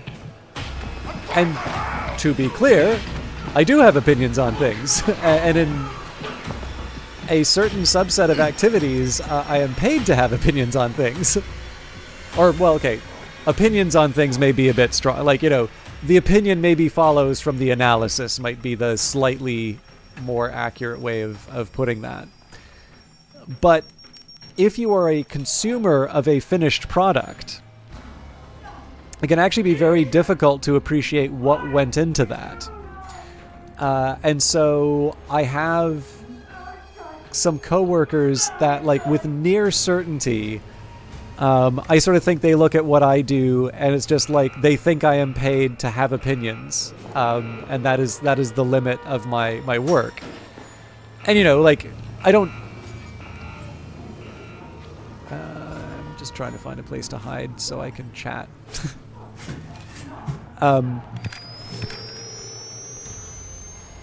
You know, to be clear, it doesn't mean that I think they're bad people, right? You know, because I'm near certain there are things that they, you know, that they do that I don't think of. And, you know, as a result, that is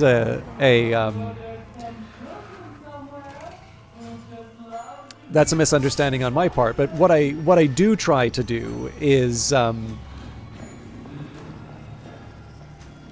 don't act on those assumptions. I don't sort of treat them like, you know, they're number... crap. This is also a bad spot for me to have escaped. Damn it. Okay. I am in a slight danger for dying here.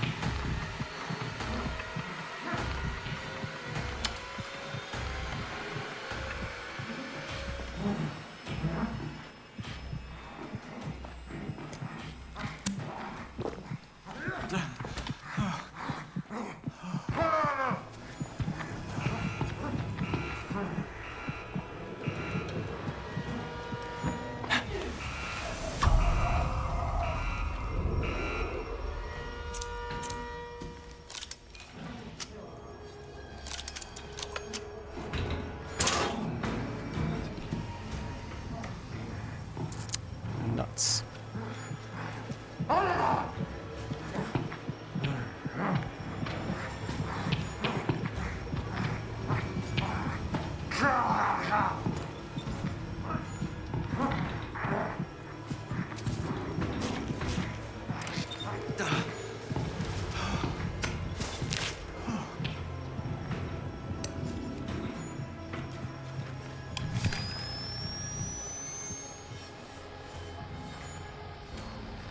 I've been really milking the last mile here. But yeah, I don't know. Like, I think probably harmony in a work environment is that, you know, you're probably, because you don't necessarily do the job of a coworker, you're probably going to have some misunderstandings in terms of what it is they actually do. And I think probably the path to serenity is something along the lines of, you know, if you think System Chalk is just paid to have opinions, you can keep that opinion to yourself. You can keep that assumption to yourself.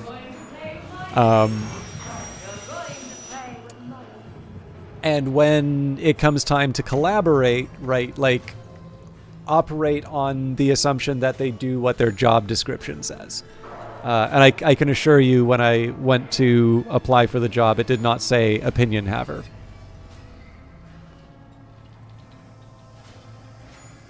But one of the things for me that I think is at least helpful for me to establish a bit of empathy with people who I think are maybe undervaluing the actual contribution I...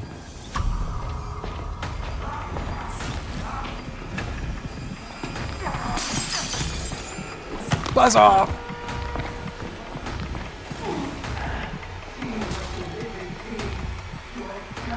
Yoink. I don't have anything to defend myself with, so...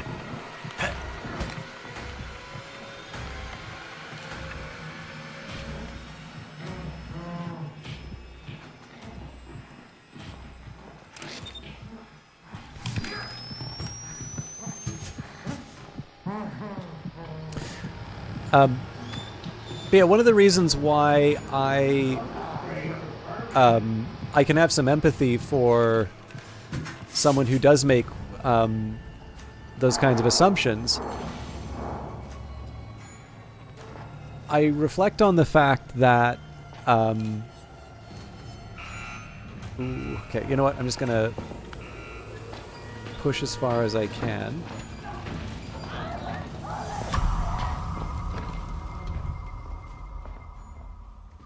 I'd really like to get some throwables again.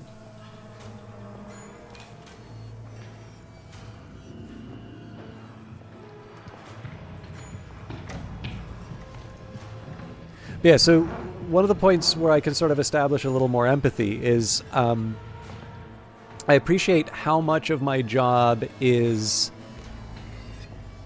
like unobservable, right? So, you know, I think probably this may be something that you can relate to, Vanguard, just because, you know, until you have a game to play, I think a lot of what you do won't necessarily be observed by your, you know, by your audience. It's like if you code, you know, chances are to the outside, you know, the manifestation of your job is that, you know, there's a bunch of stuff on the screen, right, that follows a certain pattern, and probably it has weird little colors because you're writing in an IDE. You know, just all those little signifiers. And I mean, like, it's you can see like so many TV shows with coding characters who are... Okay, let's run around the edge here.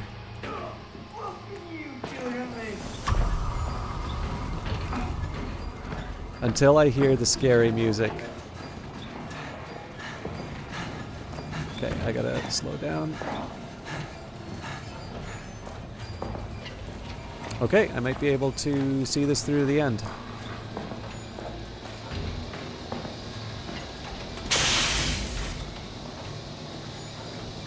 Yep, exactly. So, I think most programmers I know would say the stuff that makes them very good at what they do has very little to do with the, like, typing weird glyphs on the screen.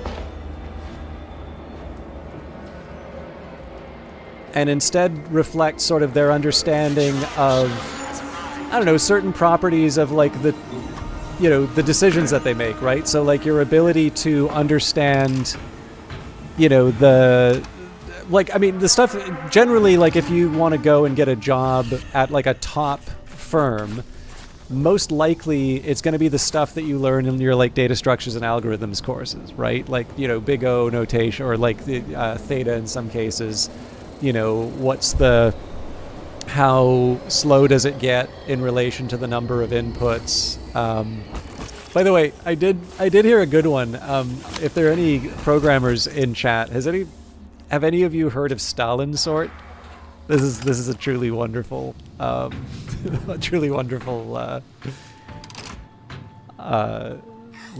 bit of programming esoterica. But yeah, like, being able to understand, like, why quicksort performs better than some of the alternatives is... You learn beautifully. You may be my ideal student, my inspiration, a gift to science. I think you are a perfect masochist. Like, understanding why that is a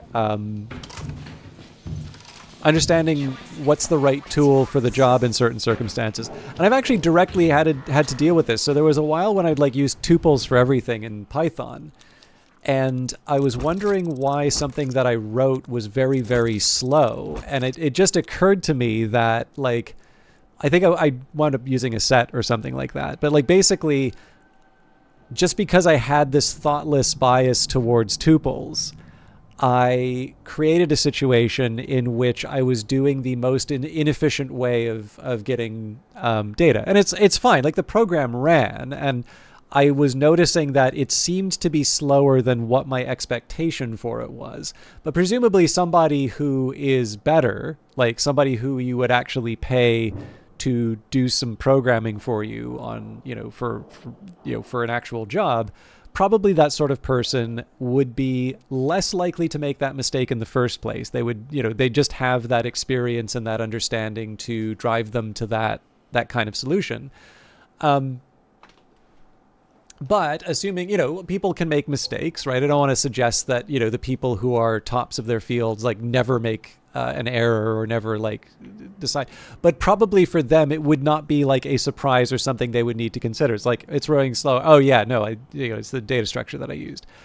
Now, again, what's somebody to the outside gonna see? Well, they're going to see the exact same thing that they do, on the TV show, which is just, and, like, magic happens. So with that in mind, even if I give voice to it, like I've tried to do writing on stream a couple of times, even if I give full voice to the thought process and I give all of my reasoning in terms of why I, came to the determinations that I did, I have people that have my job description that will be quite aggressive in pursuing their direct alternative, like opposition to the business I have. Now,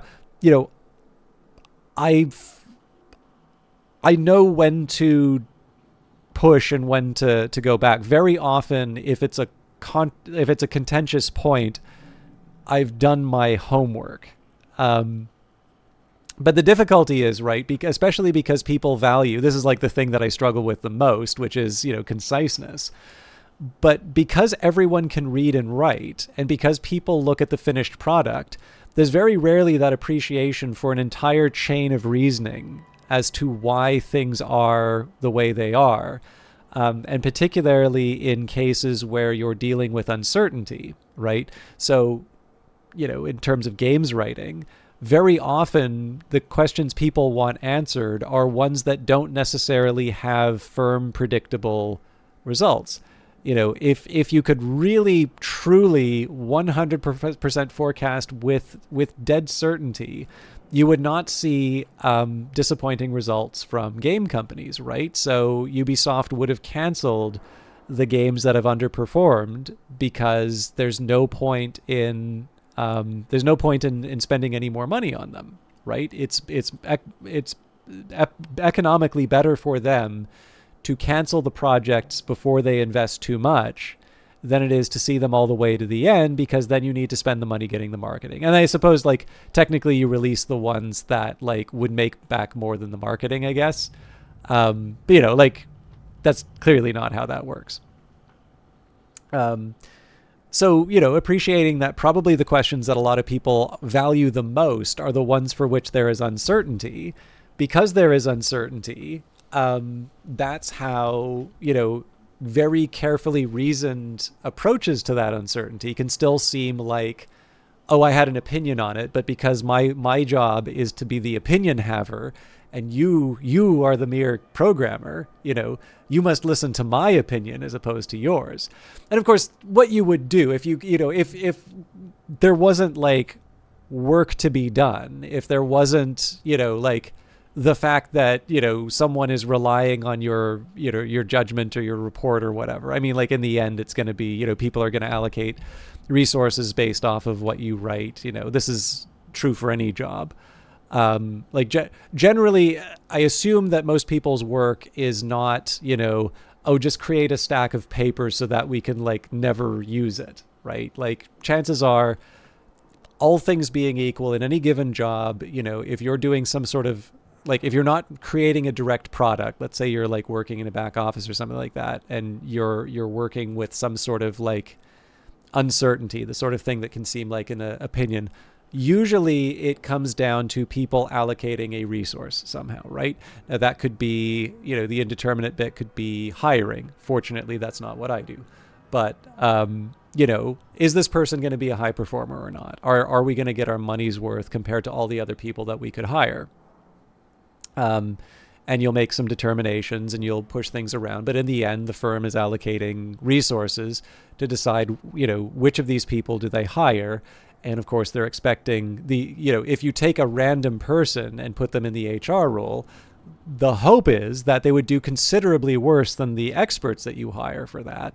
Because, you know, sure, everyone can have an opinion and nobody's disputing that, but somebody's ability to exercise good judgment on, you know, what qualities the candidate has demonstrated relative to what they will do in a workplace, you know, that's kind of important. Mine, you know, I guess in my case, like my output would be a little bit more like, you know, something that people are using as part of their larger reckoning, right? So if you take something like, you know, here's a producer price index. So I don't know, like people are probably not really going to be like, nobody like lies awake at night thinking about a producer price index, but there's going to be some subset of people that care very much about that, right?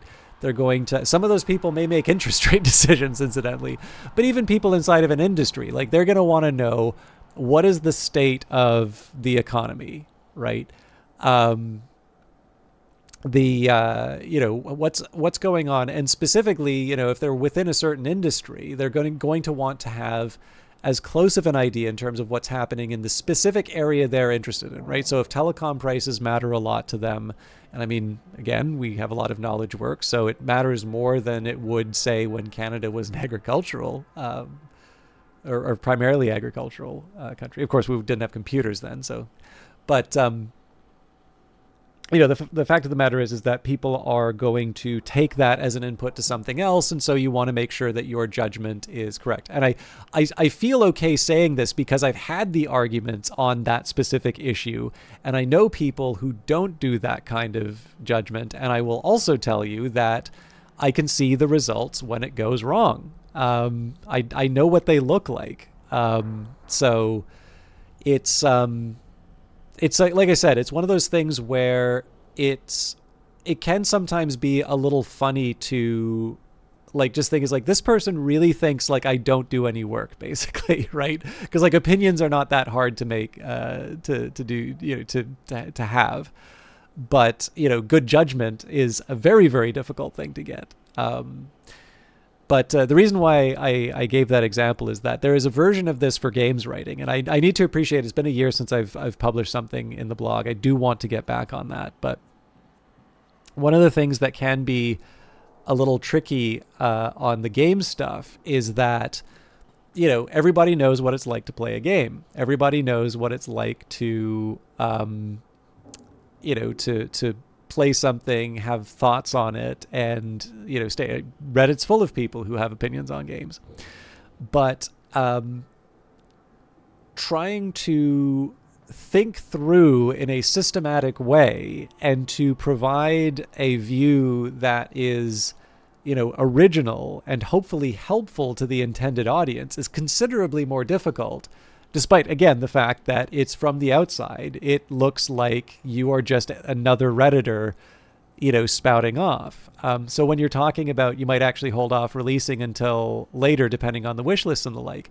This is actually one of the things that makes it, for me at least, very difficult to do some sort of like gaming, like games business writing.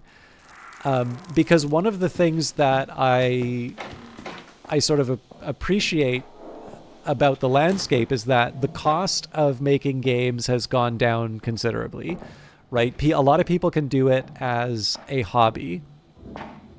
And, you know, if you're not intending to see some sort of monetary return commensurate with what you put in, then, that gives you a very different, that's a different objective function to someone who, like yourself, who puts, a dollar value into the game and sort of expects to see sort of the risk-adjusted return for that, right? Like, so ideally, what you get from your game is more than what you would get holding it in a savings account, because, at least in the savings account, you're not taking any risk. If you're willing to share, I don't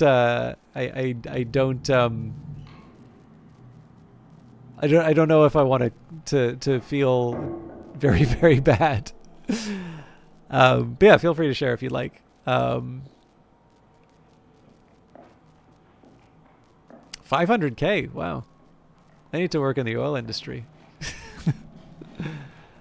Does that include sort of like a payment like to yourself for like living expenses or stuff like that, or is that like purely into the resources that you're? Because I know you mentioned that you got like a mocap suit that you were working with. Okay, cool. Yeah.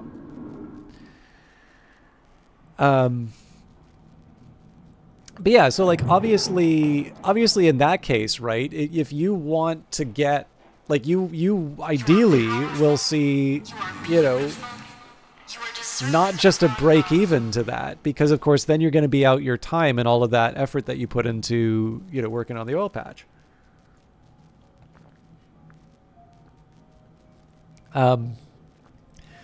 So yeah, likewise, you've got the wish list. I mean, I think with you and I kind of talked about this. So, I'm not going to relitigate the whole thing, but like one of the things I think we talked about after the Kickstarter was that like there's that challenge where, the Kickstarter gives a bit of a signal in terms of whether or not the marketing message is reaching the intended audience. And of course, because you've not done the Kickstarter this time, you're looking for signals in terms of whether or not it's reached the audience in the way that you want it to. And so that will be a signal, your wish lists are a good signal of that. And then of course the other drawback is that if you wait too long, well then all of a sudden, the opportunity that you saw isn't necessarily there anymore. And so, and then, presumably Xeno, doesn't just like stop needing living expenses past a certain point. So, there's also this point where it's like not an indefinite, time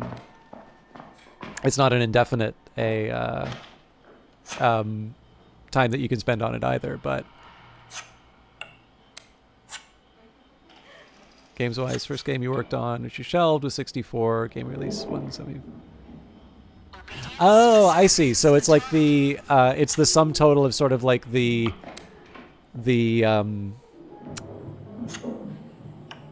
okay, Bishop takes the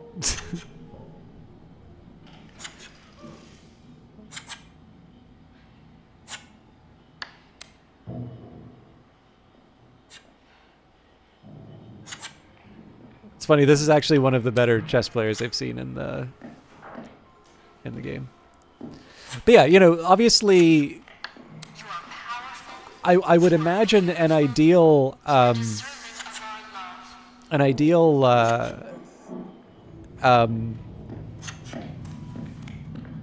ideal article would be one that addresses, if it is going to be the business side, ideally it would address the fact that there are these different types of game developer.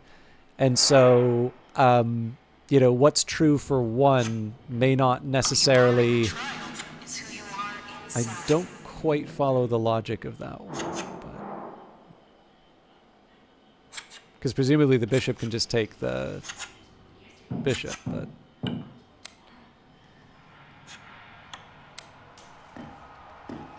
And now it's protected.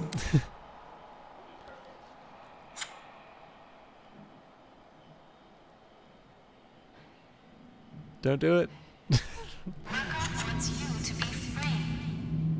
I don't get this. There we go. All right. as fun as this is. But yeah, so anyway, it's one of the, like, again, it's one of these ones where I don't think it's one of these cases where like people who are reading my stuff should be thinking about the fact that there are those considerations in the background. But it obviously can be difficult when, you know, it comes off as, you know, this is just another person with an opinion about a game, where in fact it's an attempt to try and address you know, a problem that, and some of the stuff I write, I try to address the problem of, like, people don't see this thing. So like some of the stuff I say about productivity, you know, to a certain extent, I say that because I feel people don't quite appreciate that. Like, I'm trying to think of a nice way to put it. Like, there can be some games that the cost of making them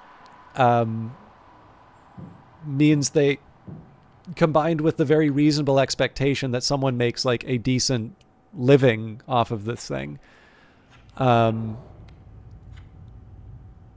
basically these two things combined lead people to charge more for the game than can be reasonably expected, right? So I'm thinking here something that would work wonderfully as like a $5, this is a very high quality student game, instead is being charged, like, sold on Steam for $25 because it took, you know, 2.5 years to make. And like, it's like, again, I'm not saying this person shouldn't expect to be able to make a living, but on the other hand, you know, obviously not everyone's necessarily going to be able to make it in gaming, right? There is a certain expectation in terms of the value for money. And if in the end your costs are such that you need to charge $25 for something that the market will only really pay $5 for, and again, obviously assuming certain things about the number of people who buy, you know, you do want to be mindful of that. And I think there are solutions, right? One of the easiest solutions in my view, well, I say easy, but like one of the most straightforward solutions in my opinion is learn the tools, right? Like if you use Unity to make your games, like ideally, you know, Unity in such a way where like, you know, all of the hotkeys and like you don't spend time manually planting every tree when instead, you know, you have an idea about how to generate clusters of trees or something. So, but again, like it's difficult because some people don't necessarily do this so that they can make a living. Some people are going to do that because they want to show a certain thing. And again, that's fine. But of course, then I would turn around and say, well, you know, obviously then we can't talk about how you can't make a living doing this because that's not a project that's optimized for that. But anyways, Vanguard says, one thing I did notice that in the last year there have been a multitude of games similar to our own that have been announced or are looking to do early access releases. So I am hoping that you are out of the MOBA and RTS era and into the strategy RPG town building management era. But can't we have a little MOBA? All right, shut down the factory. MK challenge, 1 to 4 players, 15 minutes. Murkoff controls the means of production. Use the emergency brakes to shut down the factory. It's actually been a while since I played a MOBA. Kind of MOBA'd out.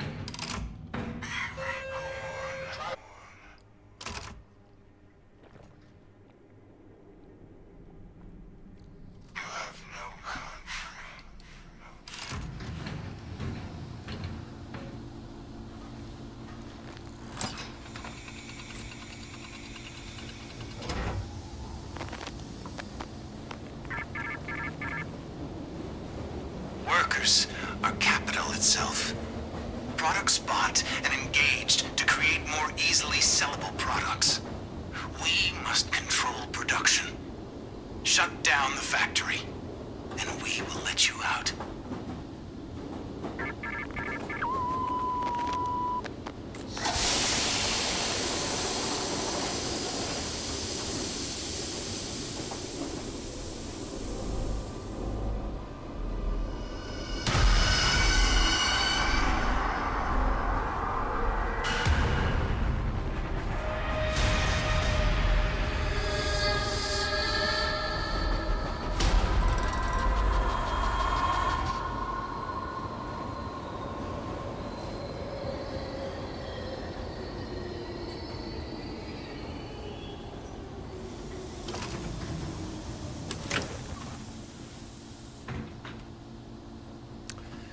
Righto.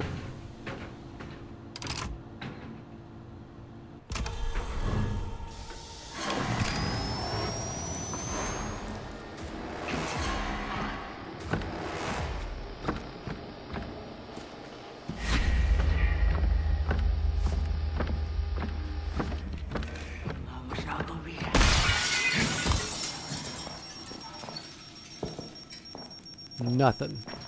Always nothing. Okay.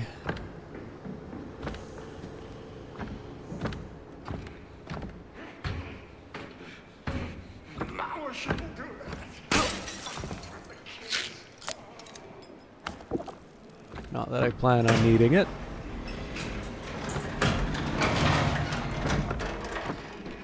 So this one was a little tricky when I first did it, but I've actually learned to become quite fond of this.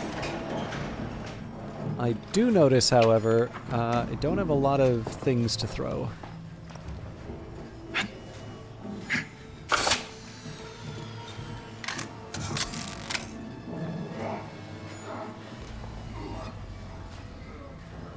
So I will explain the level in just a little bit. There we go. So now I can defend myself.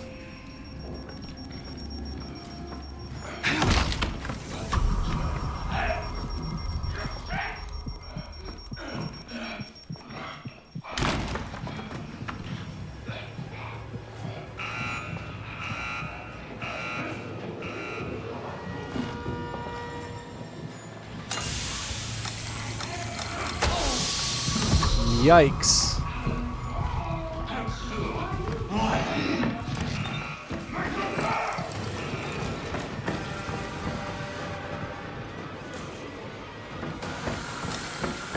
Okay, not quite ready to go in the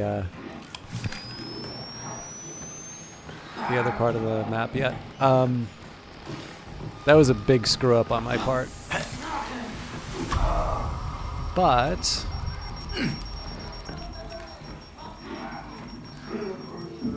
once I'm clear of the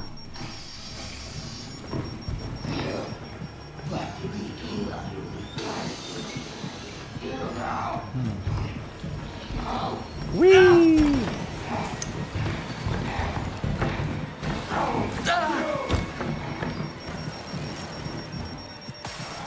Alright. Only thing is, I haven't found any posters yet.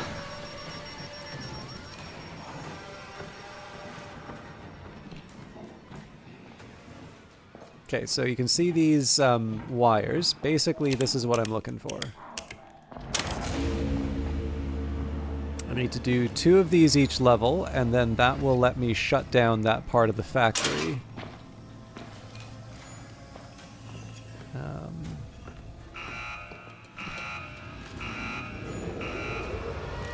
It's probably gooseberry.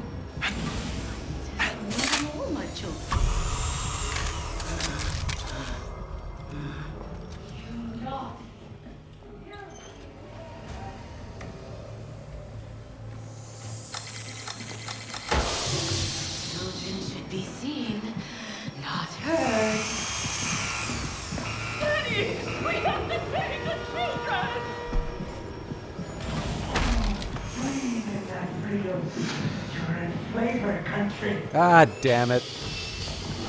Wake up, you coward! Sir!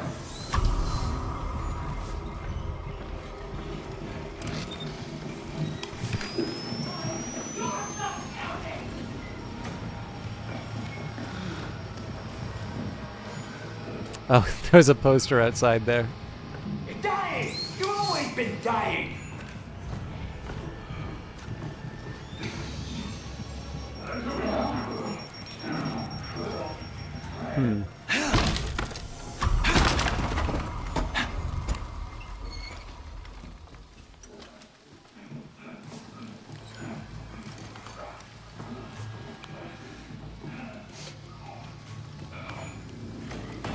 Ah, damn it. Okay, he's gonna come get me. Get over here! Fuck out!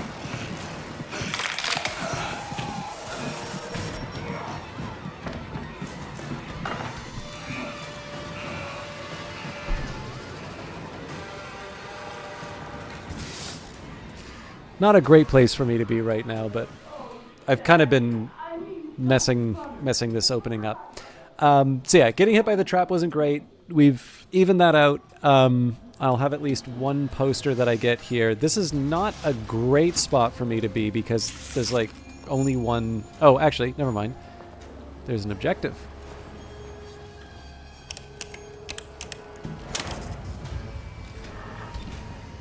Okay. So, assuming I don't get clobbered by the...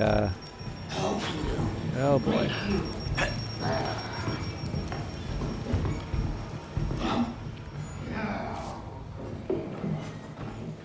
I'll see if I can find another set of stairs. I don't think there is one, but I'd like to check. Well, at least there's a secret. Alright, good to know that damages me. That does cost points. We're together. Getting better. Yoink.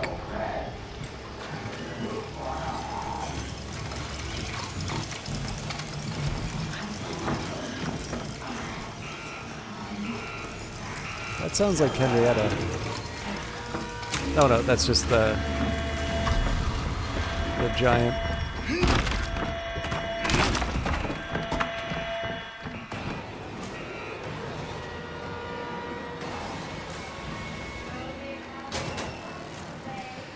Okay, so that was a sloppy version of there's a sloppy version of what I need to do. So we're currently in section D. We need to do this for A, B, and C as well.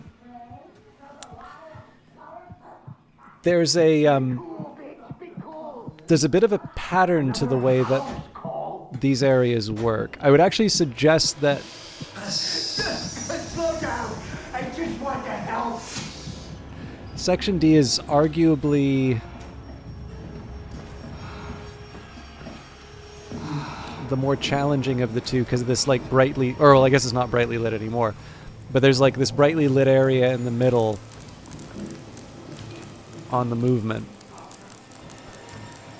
So basically to get to the other sections, there's one, that door that you saw that was red. I do have the option of opening it, but what it does is it unleashes more X-pops into the level, which I'm sure you can see, right? So it shows right here, warning alarm will sound if door is opened. Given that I've not exactly been shooting the lights out,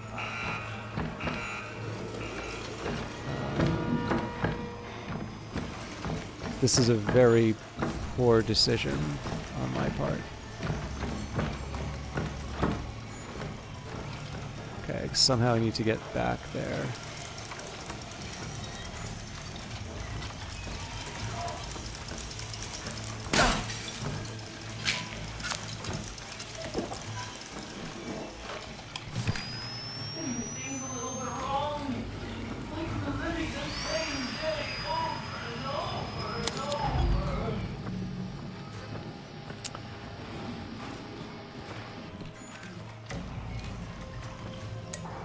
Okay, so somehow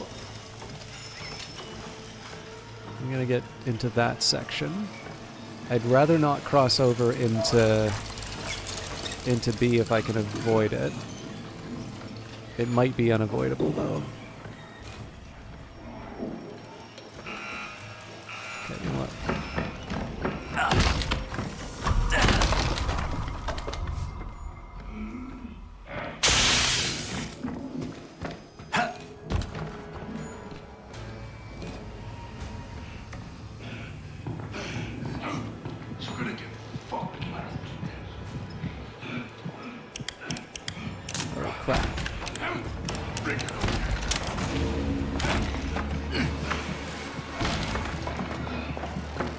I don't even want to be on this side yet.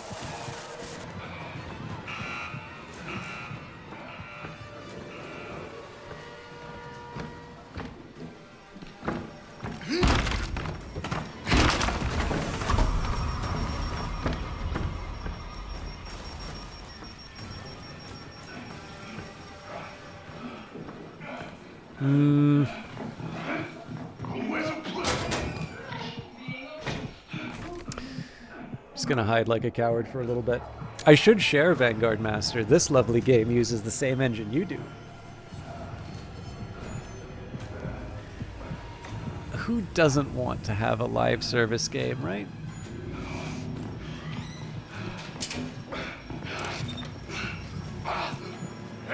This is my home now.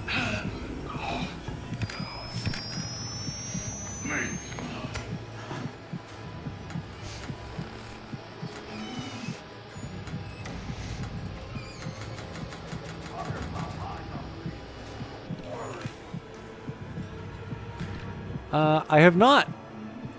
Although I seem to keep getting recommended articles about it, so I'm guessing something happened.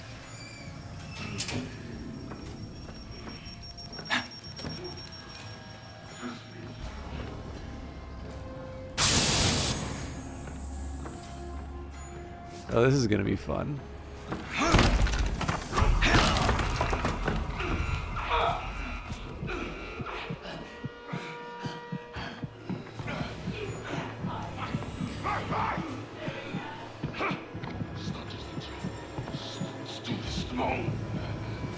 I am lucky that Henrietta has not shown up. She would be punishing me.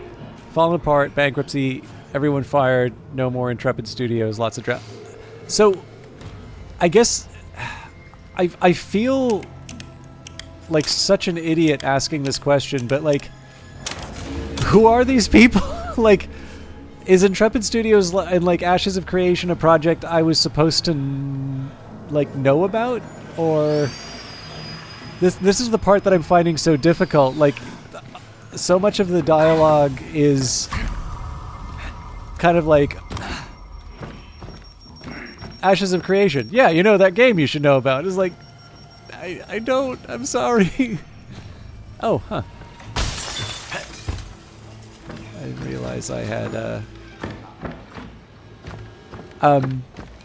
So yeah, like, was it a like? Was it a big, like, is the idea that it was a successful Kickstarter that went wrong? Which is one version I sort of heard, but it could also just be that this is like a storied studio like Bullfrog or something that that went under, and I'm like completely unappreciated. Oh, here we go. I heard about it a few years ago. It was most funded Kickstarter in its day, promised a lot of things, was a very ambitious game. Gotcha. Okay. The Star Citizen of video games, if you will.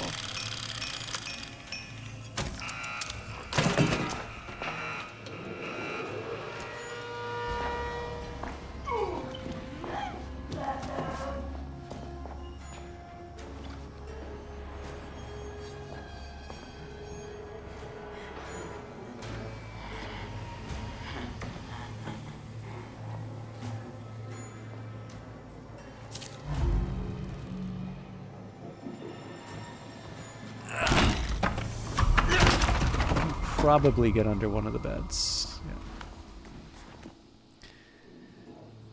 Yeah, okay, no, fair enough. I think I get it now. Too much reality in these cards.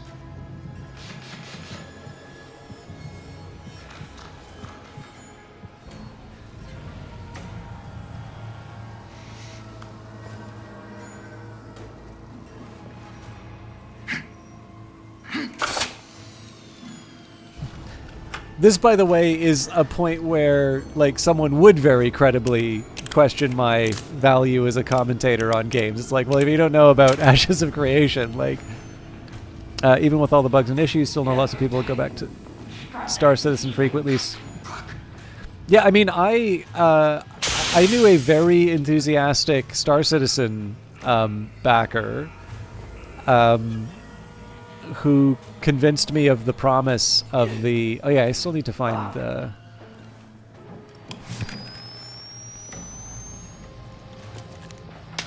Actually, there's two things I need to find. One, an antidote. Two... Okay, well, there's the antidote. But two, I need to find one last poster.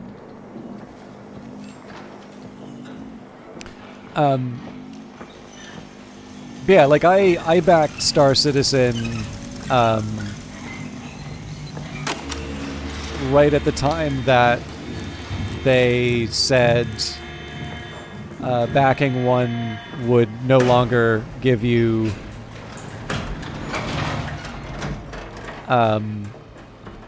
yeah, like backing the one would automatically get you the other. So like I guess I backed Star Citizen and as a consequence got Squadron 42.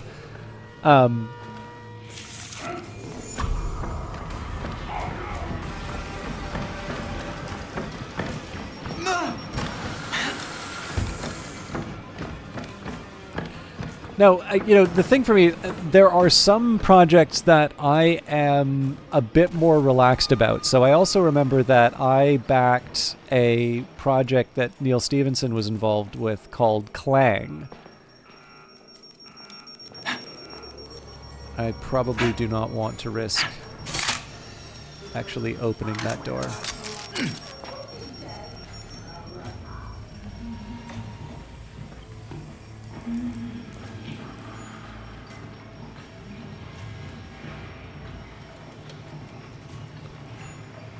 That might be fine.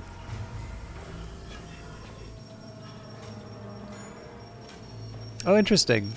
I mean, to be fair, I thought Double Damage Studios did a wonderful job with Rebel Galaxy Outlaw and Rebel Galaxy... Or sorry, Rebel Galaxy and Rebel Galaxy Outlaw. Like, I would suspect that Rebel Galaxy Outlaw is more consistent with like the people who probably want an experience like Star Citizen, right? Something sort of Wing Commander-ish. And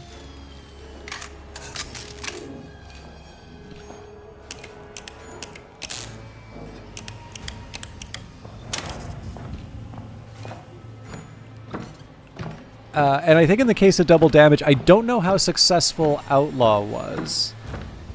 But I did get the impression that the team got quite worn out by at least some of the demands of the audience. And I know one of them like went on to become... They were already quite a successful audiobook reader, so I think they did that full-time and became like a writer. And seemed to have actually done quite well as that. So it's obviously a shame to see that talent go outside of games because, I really enjoyed Rebel Galaxy Outlaw and I thought it would have been nice to see further support. But, like, I don't know, like if I had sort of an aggressively demanding audience, just generally making it unpleasant to to engage with the project, I probably would not be inclined to continue working on it either. But I kind of feel like that's a style of game that's, well, I mean, again, I don't know what the sales for the project were, so it may have also just not been successful.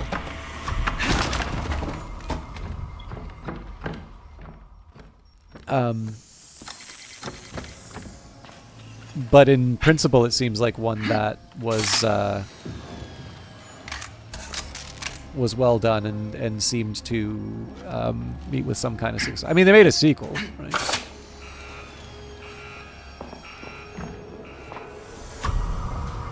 Okay, let's try our luck. All right.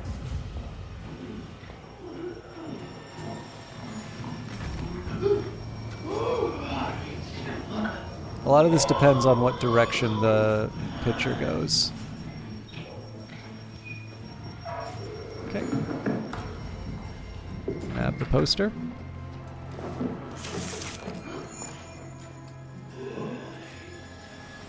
Two posters. Ooh, you see nothing.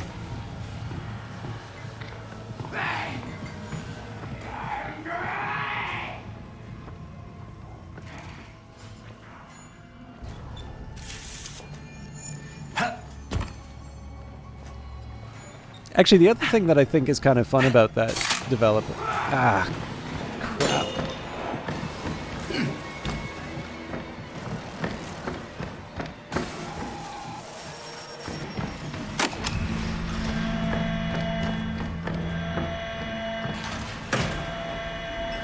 So that's the whole factory.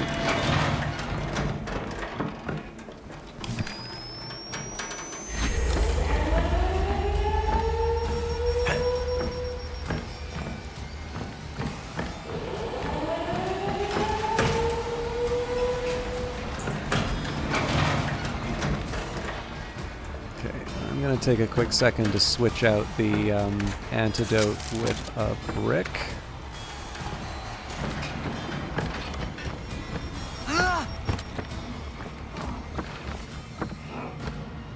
I would argue, for the most part,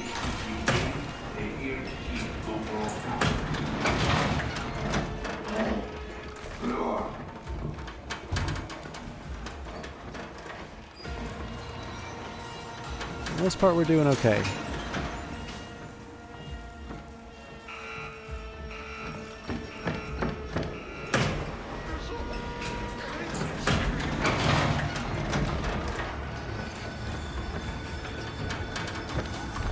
YOLO!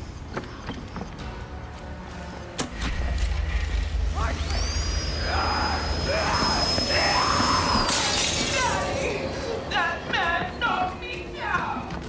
Please exit via trial shaft. Ole! Come on, Dr. Butterman. Let's teach them some Ole!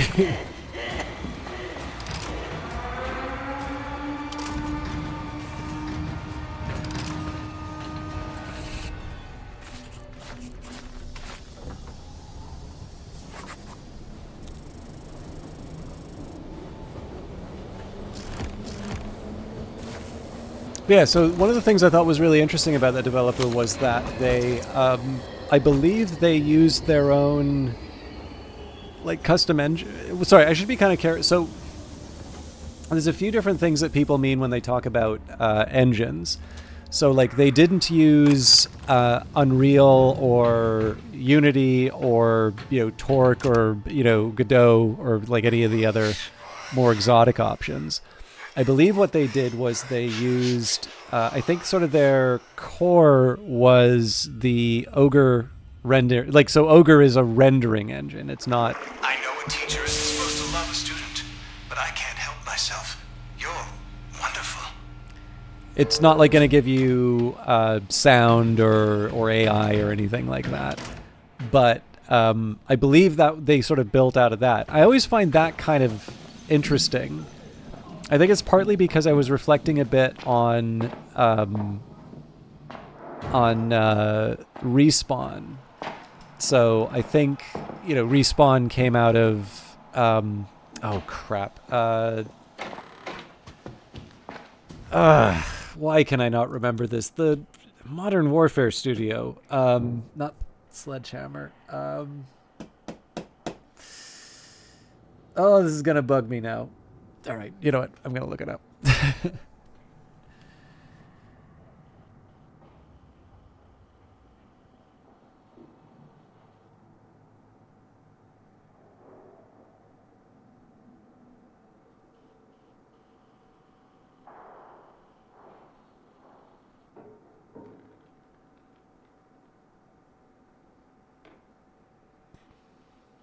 Infinity Ward.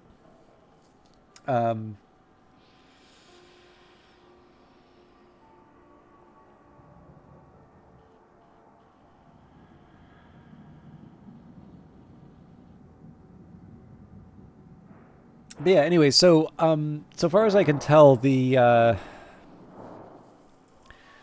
think the Call of Duty games are sort of children of the Quake engine. Although, obviously so improved and built on that there's probably a point where you can like say, okay, like, do we really want to call this Quake anymore? Or like id Tech or whatever they're calling it now. And what really intrigued me was the decision for Titanfall and so Apex Legends to use the Source engine. Until, of course, you reflect on the fact that I believe there is some Quake/id Tech to Source at some point. And again, it's just sort of been built on until... But you can sort of see how someone who's accustomed to taking a certain framework and using it to sort of build this thing, this custom solution on their own. I always thought that was kind of an interesting thing that Apex Legends, the like really successful live service game that Respawn did, sort of traces its lineage back to Half-Life 2. But as a result, it like what it did get me to do, like in one sense, you can turn like engine stuff, Unity, Unreal, Godot, whatever, into another completely uninteresting, debate like Xbox or PlayStation or PC or console or any number of very tedious arguments. But it is kind of interesting to see how certain developers work, in the sense of like they have, it's their money on the line, it's their career that's sort of at stake. There are technically easier options than sort of putting together your own thing based on Ogre. As wonderful as Ogre is, I believe, who's it? Jason Gregory. I don't know if he's still of Naughty Dog or formerly of Naughty Dog, but he's got a game engine architecture book, and I believe it uses Ogre as its like model. But I don't know, it is kind of interesting just to see sort of the workflows as far as you can, right? Like this is the nerdy stuff that I'm interested in, that I suspect nobody else really wants to like sit down and like watch a documentary on or something like that. But for the most part, like I do find it kind of interesting when there is a ready-made solution available. I would say all told, probably, Unity and Unreal are not that large of a cost to a studio that's capable of developing a viable game in the modern market.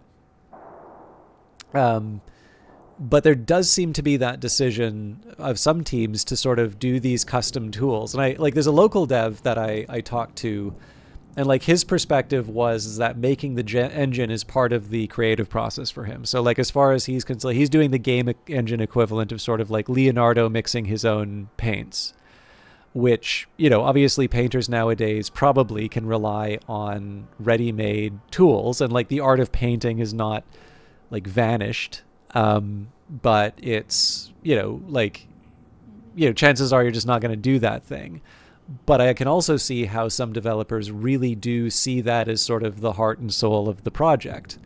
And let's be honest, it's probably also just fun, right? Like if you are a technically minded person, it's probably fun to like learn about, Blin Fong or something like that. So anyways, you're doing something similar, not quite as removed from Unreal, but the majority of your code is node-based spaghetti code, but you've done a lot in C++ in order to modify the engine to fit what you're making, but at the end of the day, you're still using UE. Well, I didn't really want to write an article on this because I don't feel fully equipped to talk about it, and I just think it's going to put me in a debate that I'm not interested in having. But like this transition, for instance, like 11-Bit Studios, I believe, is now using Unreal for their future releases. So I believe they had done a custom engine for Frostpunk. And notably, CD Projekt Red, right? No longer maintaining, what do they call it? Like the Red Engine or something like that. But, they're going to be moving forward, including the new Cyberpunk game. They're going to be moving forward with Unreal Engine 5. But notably, barring, I do know that they underwent some kind of a restructuring, so I don't know how much of the team was affected by that. But like they didn't, it was called Red Engine? Okay, yeah. So far as I can tell, they did not give all their engine people the boot.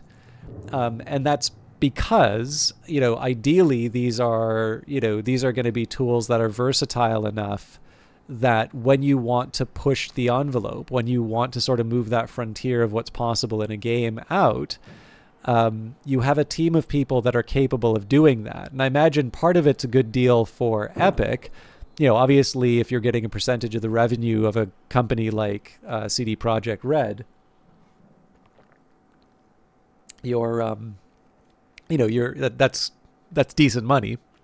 But I also imagine probably some of the arrangement would be that they're sending back some of the stuff that they're developing into the game, because Fortnite is very successful, and I haven't really played, so I can't say if it's a good game, but I imagine it is, right? I don't think that many people are completely bamboozled by some actually bad game.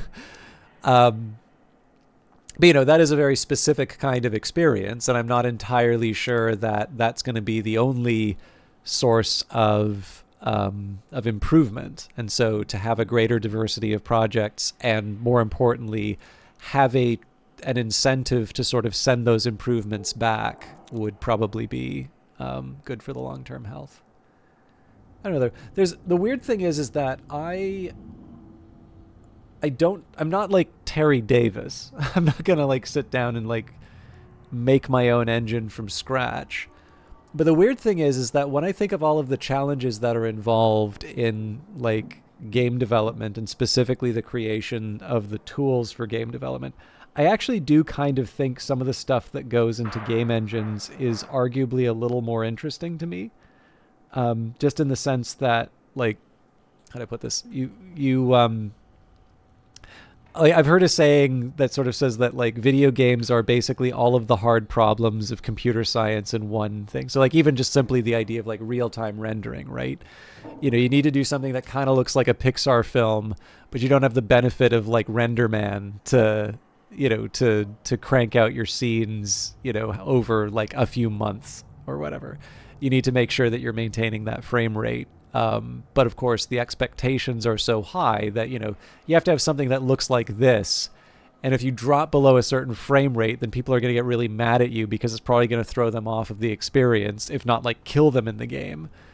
And of course, they spend a lot of money on their computers, so they're going to be mad to sort of hear that their computer's not going to support it, so on and so forth.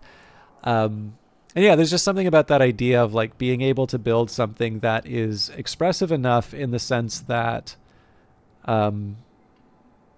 people are able to have and implement ideas in this tool, while simultaneously dealing with all of the difficult technical challenges involved in making sure that you produce something equivalent to what modern expectations of a game are. It's not to suggest that making a game is like unworthy or something, but it actually seems like a really interesting set of problems that people don't maybe recognize as potentially sources of creativity. But obviously, I'm appreciating this for writing. I've stopped using Scrivener, which like people were they were really, really pushing Scrivener on me. And I drank the Kool-Aid. I spent more money on it than I actually want to admit. But it's just a bad program. I've spent more time fighting it than writing in it. And I've actually, when I sat down and realized, how much I was fighting with my tool rather than writing, I actually went and used the Notes app on my, for like Mac OS, iOS. And like, I got so much more done. Like that's not my main form of writing. I've switched. I think my ideal situation will be when I get around to it, setting up like a Emacs setup to just support, like, I don't know, like Markdown or something like that. But like something that I could turn, if I wanted to put it into like an actual ebook or a printed book, like I'm able to do the mapping without a lot of effort, but to not spend a whole lot of time thinking about the project.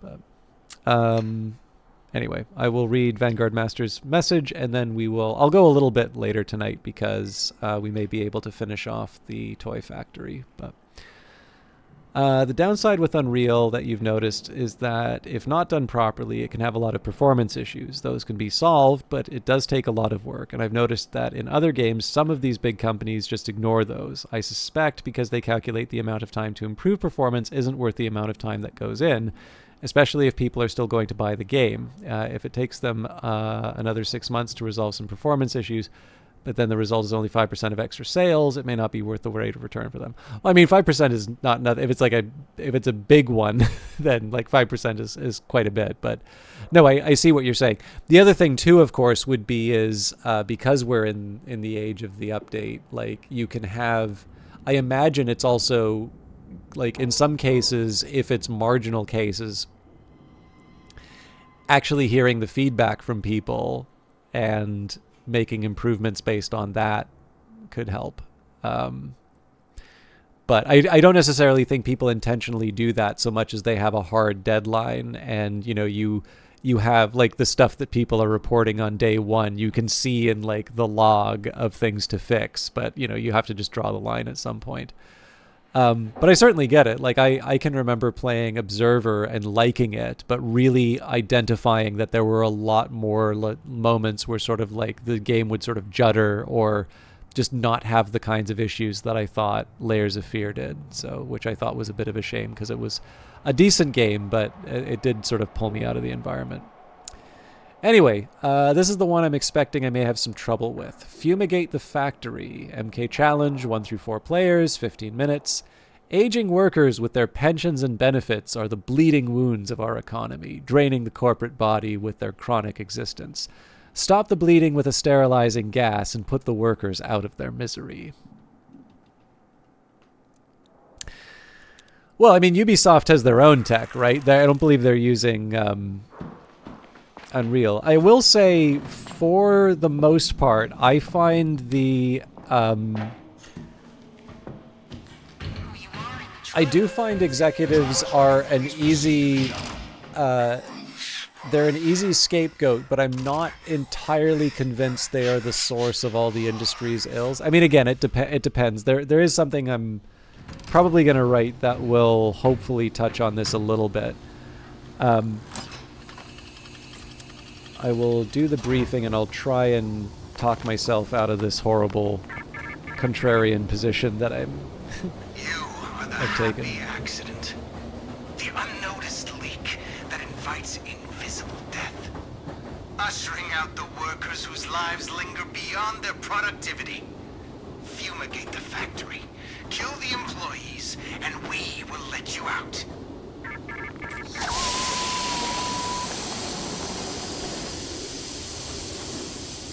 So there was a book that was recommended to me from, it was actually a game developer that recommended it. And it's called A Beautiful Constraint, published by Wiley. Would definitely recommend it. And one of the things I liked about it, I think most people have had this experience with at least one book that they've read, where there are certain things that you kind of have a hunch about, but you've never really seen fully explored in its detail. But it does, like when you read it, you sort of feel almost a certain validation having seen it, to say it's like, oh, like I wasn't crazy to think that. And it turns out it goes even deeper than I thought. This is actually this is an interesting train of thought to go on. And to be clear, right, like that's not saying is like, oh, I had that. Like maybe you did. Maybe it was like completely independently derived. That's happened. I mean, if it can happen for calculus, it can probably happen for other things as well. But the key on that is more, you feel that certain harmony with the idea. And in the case of A Beautiful Constraint, you can kind of guess what it's about from the title. It's discussing about how shortcomings, or again constraints,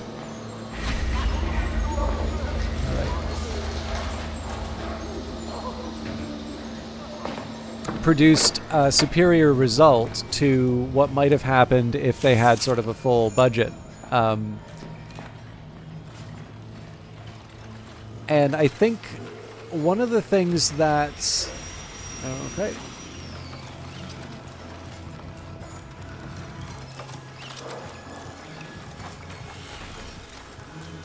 Oh.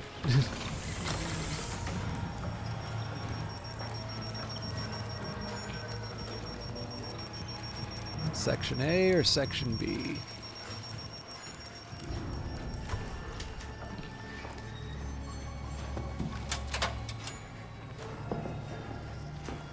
it could be a little weird to say, especially to creatives, right?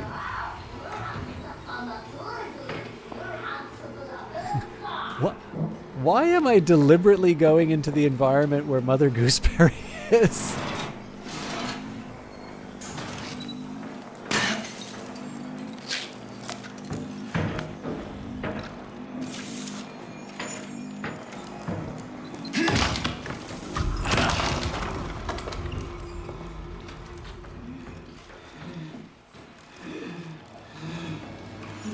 Okay, I'm gonna give her some space, I think.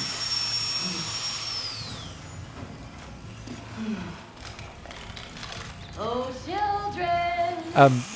But yeah, so Let's have a screwdriver and rubber suit. one of the examples, Can't hide from a goose in a gooseberry patch. one of the examples that I liked from the book was sort of the discussion of Nintendo's products, both the restrictions that they faced in terms of the hardware, but also, you know, like just trying to make engaging games, dealing with, so, you know, practical little things like why does Mario look the way that he does? You know, because it's a recognizable outfit. I might be setting myself up for disaster. That sucks. This is gonna be really hard to recover from.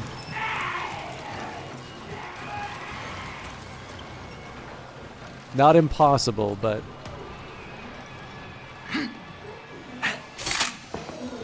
Anyway, sorry, obviously I'm taking a long time to make this point, but I'm also trying not to get clobbered in this game.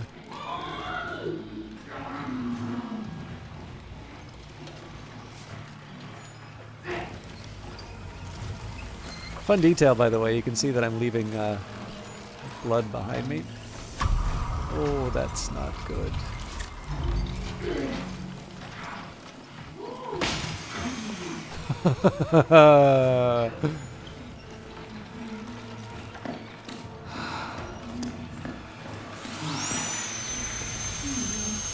Question is, do I want to try and run over there? I don't think so. Who could it be? Hiding from Mother. So if I can find a lockpick, that's first best.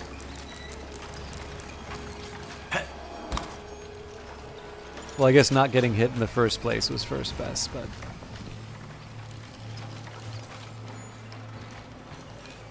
Okay, anyways. So, the big idea I wanted to try and convey from the... that I got from the story is like as a general point. Whoa! This could be it.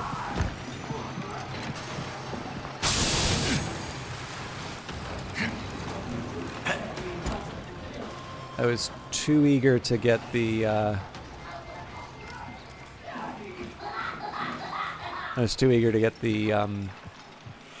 lockpick. But anyway, so the idea here is that sometimes good ideas come from... Dr. Futterman, you are such a coward! Get back here, you silly goose! Sometimes good ideas come from constraints rather than a full kind of complement of resources. Heresy to say in some cases, I know, but probably true.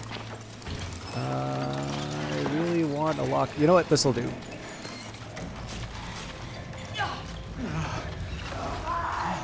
I still need to find one other source of healing, but...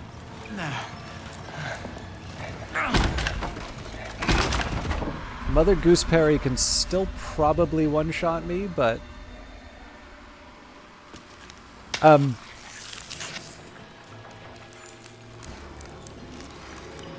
So, anyways,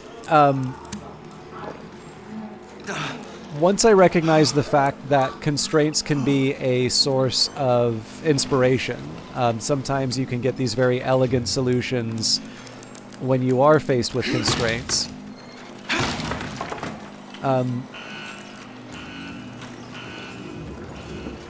To me, that gives, at least in principle, a role for sort of the much maligned, person in a business suit acting as a bean counter. Because in the end, even if they are somebody with like purely commercial intent, and just to be clear, I don't always think that's true. It may be, right? Like there are certainly very financially successful companies. But provided that there's sort of a sufficient balance, like I guess one of the premises, this is somewhat premised on at least one person in a position with sort of some authority being able to navigate the... sorry, I just wanted to double check if I had enough posters.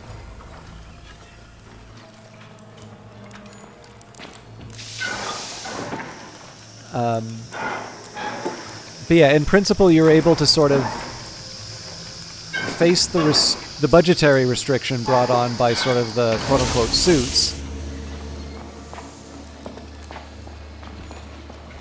in such a way that the game could potentially be improved. Another example I get from this would be, I talked about this recently with somebody. Okay, this might get a little dicey, but...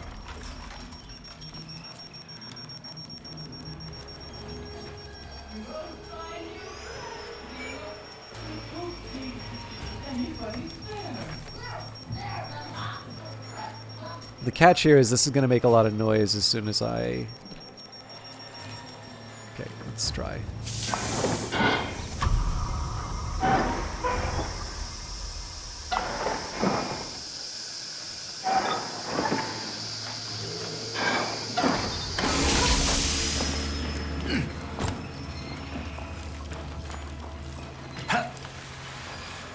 But yeah, so anyways, because basically I'm not going to be able to make the point as fully as I want, just because I'm trying to concentrate on the game too. But I think the main idea that I have is that even in the most uncharitable example of a suit, in the end the suit is communicating a resource constraint. And so because we know resource constraints can produce good work, potentially better work than the original plan, to me it's a little bit more of a question of finding the right balance. And part of that's also just because I know... this is... Okay. I have a rough idea of how to do this, but it is tough to have this guy, you know what, give him something to think about.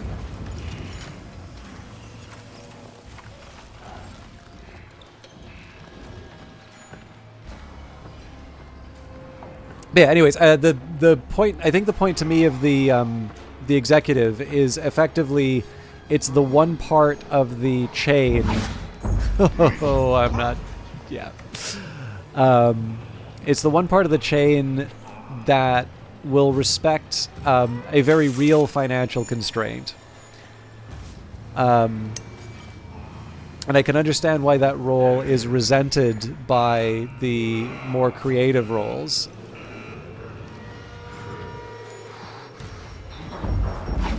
While simultaneously being one that protects the project from the sorts of excesses that you hear about in like 1970s, oh god, I'm trying to think. Was it Ishtar? Anyways, there's a couple of famous examples of like extremely high budget movies where the director's kind of given everything that they want and the result is a commercial disaster. So again, like especially given the very spotty way that I communicated it. All right. This is going to be...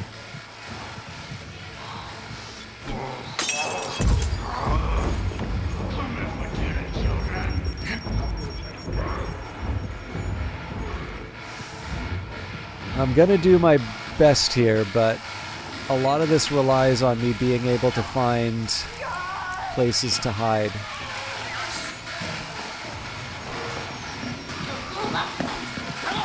Damn.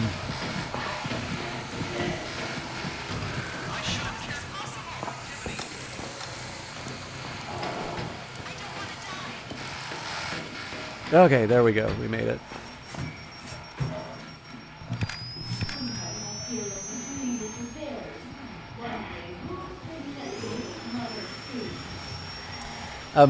Maybe one slightly better. Again, I apologize for not being a little more articulate on this. I do feel that I should sort of sit down and write something on it, because I do see some value in tackling this topic.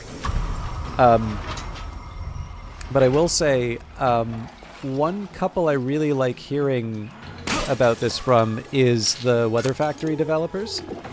And part of that's because they're a husband and wife team. And, you know, Alexis is certainly, like, I think his title's creative director. I can't remember the exact role name.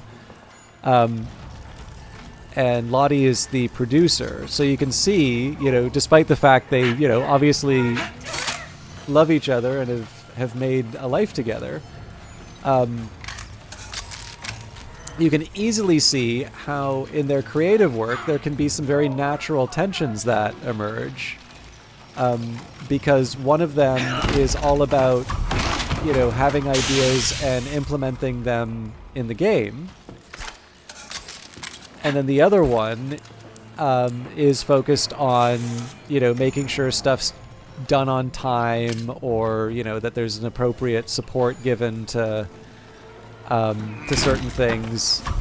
Recognizing that in like a two-person team plus contractors, not everything may get implemented, and so doing that tough job of identifying I'm gonna just give him a little bit of time. You know, get into that position where you sort of both agree, you know, this is a project we want to make and we want to see it do as well as possible.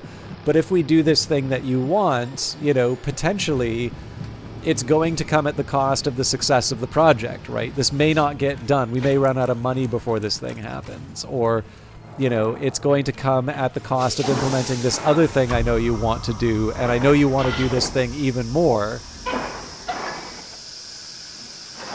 I don't think I'm going to be able to make the last step.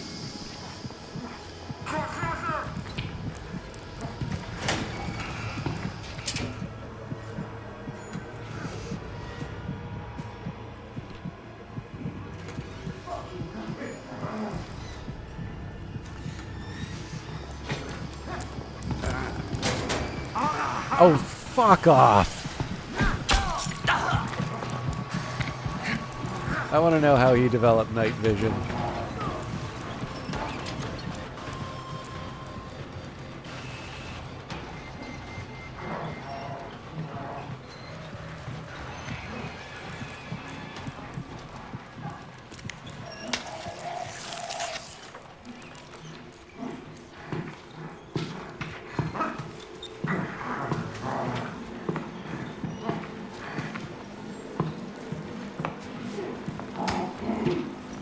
Yeah, in any case, I mean, the Weather Factory developers are obviously still on speaking terms, so, and they do have a podcast, so as a result, we do actually get the benefit of being able to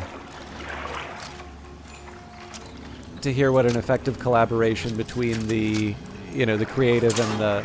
And I should be clear, it's actually unfair to Lottie to say that she's not on the creative side. I happen to know that she does art for the games as well.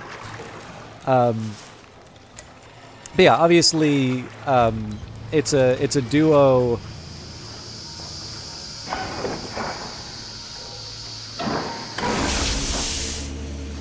that do a decent job of sort of personifying the those two sides that we talked about, but doing so in a way where the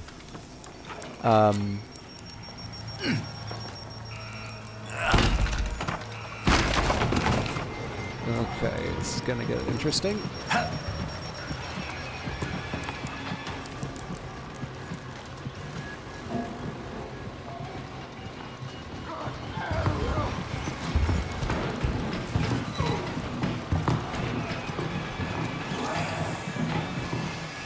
Won't work.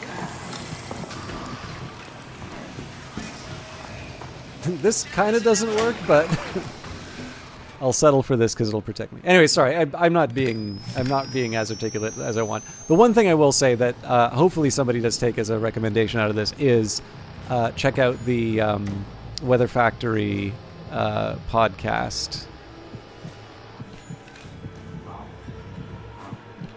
They also have British accents, which sound a lot nicer.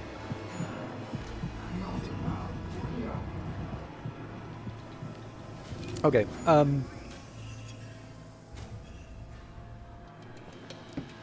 There is a side of me that says I would like to try and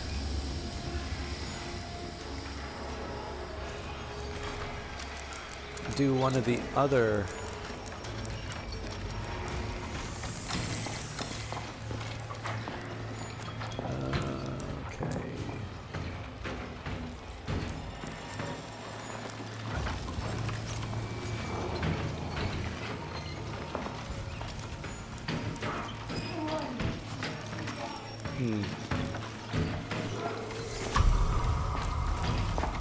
that won't work.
Kind of a tough area to... I'm not going to look for another lockpick. I'm just going to let him get some distance. Thing is, I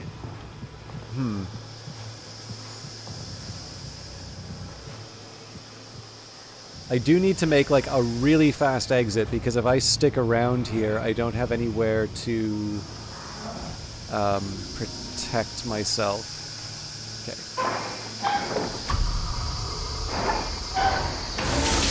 So I'm gonna suffocate if I stay in here.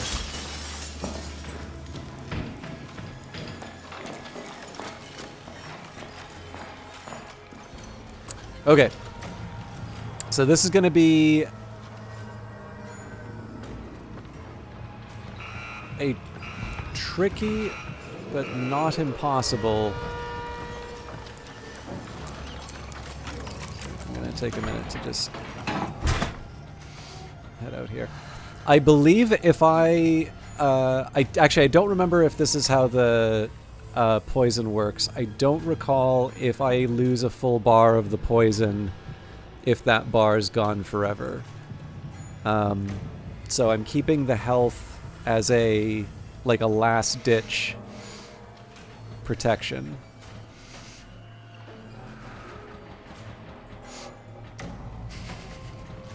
Man, I wish this kind of nudity was acceptable in my workplace.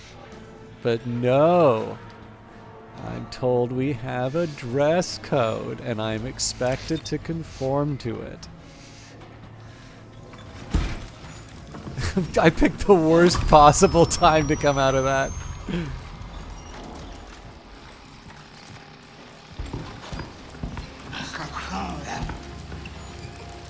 So, question is, do I want to risk it? I don't think I do. Okay, I gotta go anyway. I know where the objective is, but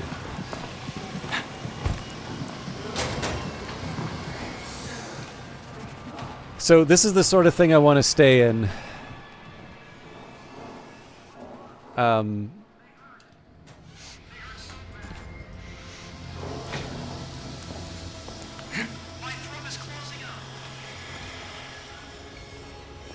Don't let her see me. So you can just see where I need to be at the end there.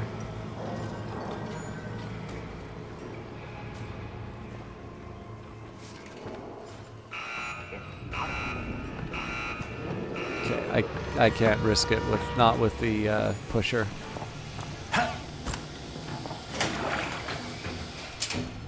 Thing is, this hasn't been a particularly bad run. There's definitely a couple of ways that this can go wrong at the very end, which I want to be careful about. But if I can... I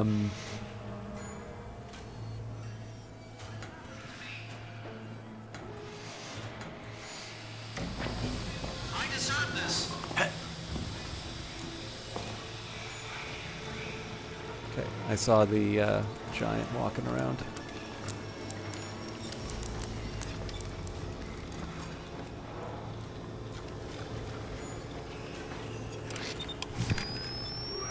Yep. This is a bad spot to be. Oh dear. Okay. Opportunity.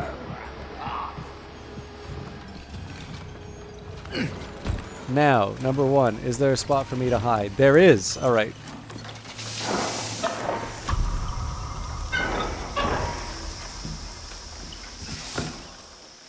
Easy does it here. Although this is good to know I can get away with 3.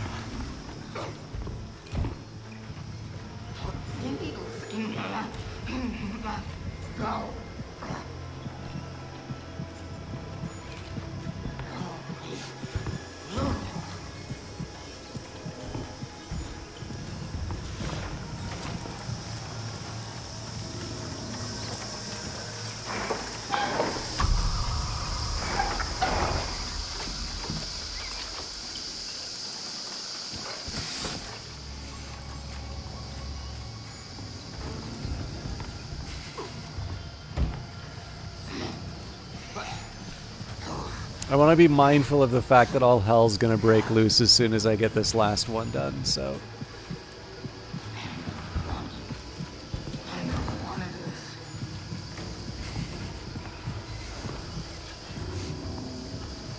Okay, that's a great opportunity here, so...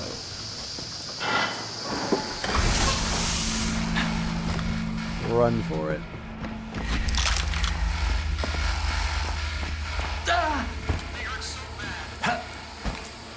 So, a bit of a refresh.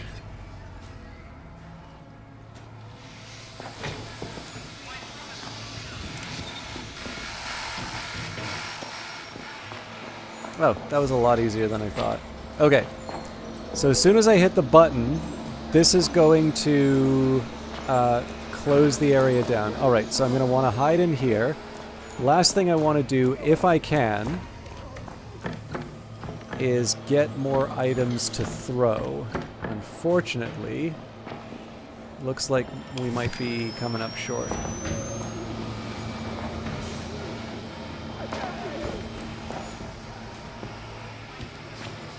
Okay.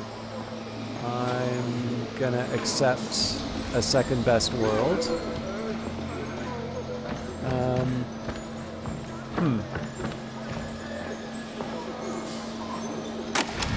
feel slightly better about hopping in here.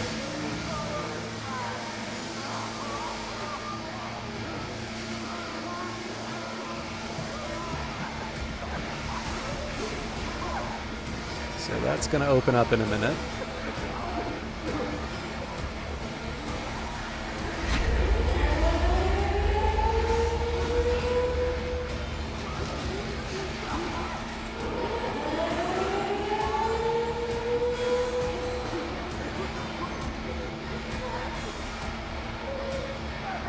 The question here is if I can cross.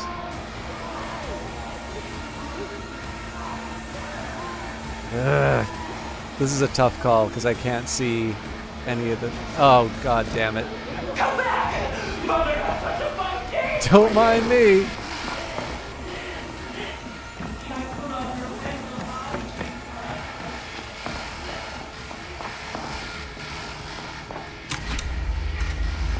Here they are, Daddy! You're almost bells on loser stomach tunnel!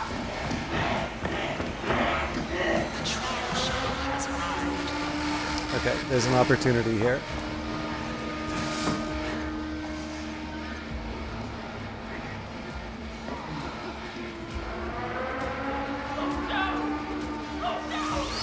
So I have 3 minutes when I hit that, when the train arrives. I have lost my last defense, but she went the wrong way.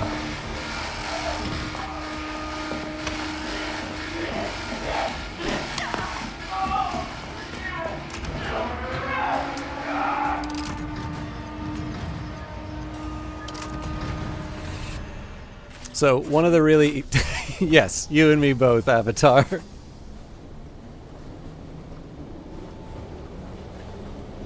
Exceptional performance, notify Easterman of potential reagent advancement. So, not perfect, but it's what I needed. I guess the only regret here is I haven't quite finished,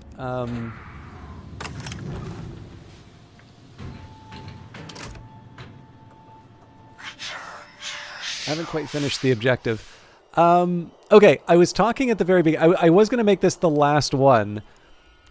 So, a question I have for you is...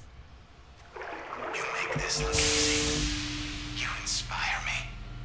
With partners like you, I can just pile on the sadism, the abuse. You're beautiful. I'm going to shower you in humiliation and contempt.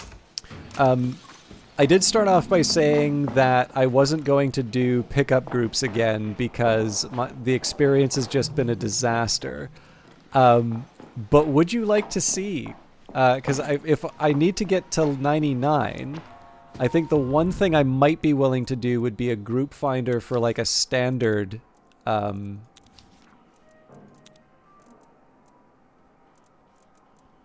let's give it a try.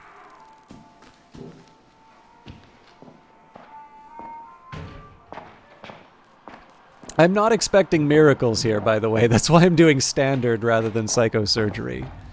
I really don't want to see any more failures on my list. So, mind you, if I'm not a group leader, I guess I'm going to be press ganged into an exciting.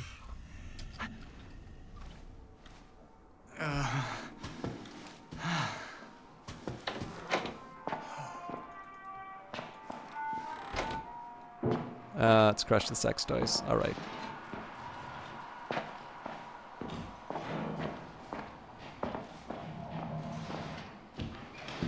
Who you are in the trial is who you are inside.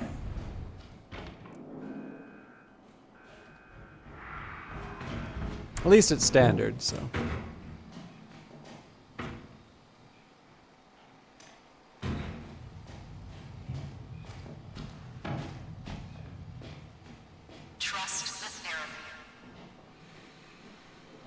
So the challenge I'm going to run into here is that I will want to be a good team player in the sense that, you know, I provide I provide the the support my team needs, while simultaneously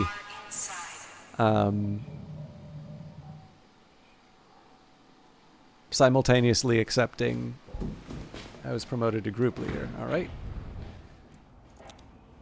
Then we are going to cancel the autopsy. We're not going to do it on psychosurgery.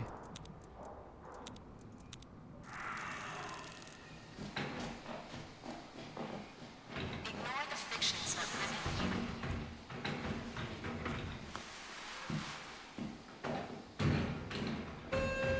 We've received the shuttle. I do kind of want to try and do this on psychosurgery, but I'm really just trying to get to level 99 and calling it.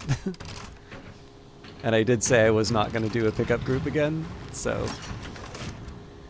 we've got 2 jammers and a stun. I am going to be a little bit of a lone wolf on this, but in the sense that I'll come back and help people when problems emerge. You cannot allow evidence to determine the course of justice. Corpus delicti. Find the bodies and grind them to slurry, and we will let you out.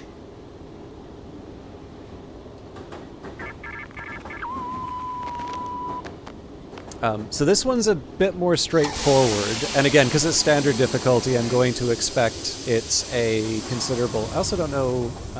what's my group look like? Yeah, these... only one of them has actually gotten up to level 99, so standard seems quite fair. The big question is going to be if everybody can make it at the end.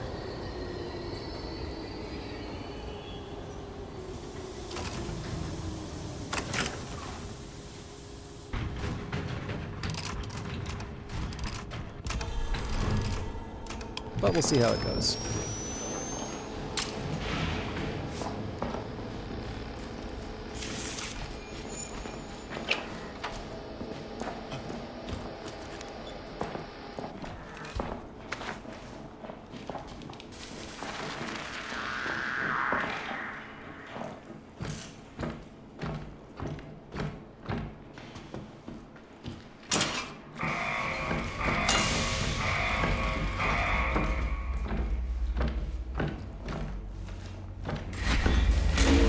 Okay. Fire, moon, and bunny.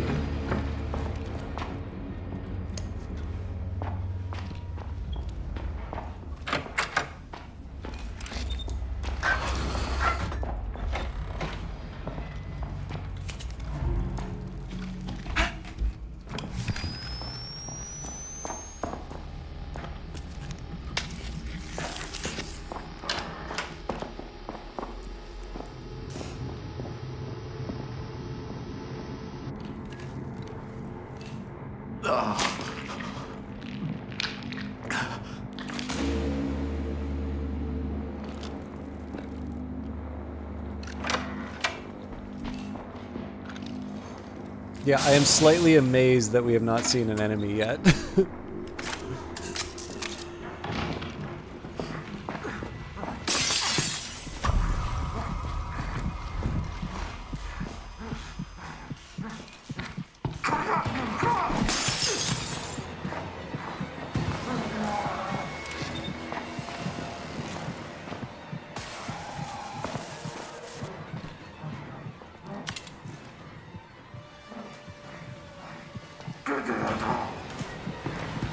That was unlucky on my part.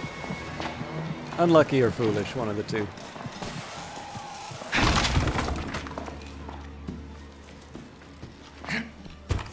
Okay, we've got 2 of the keys. We don't have all of the propaganda posters, though.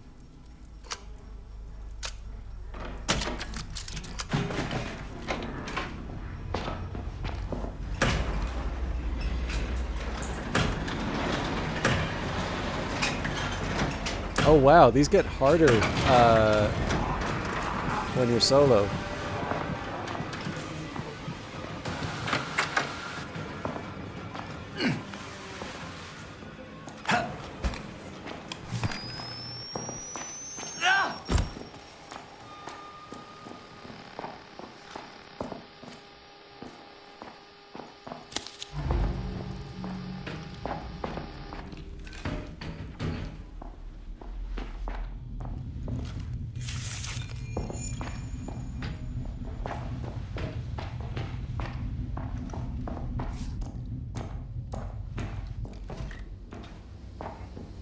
There's Sector A.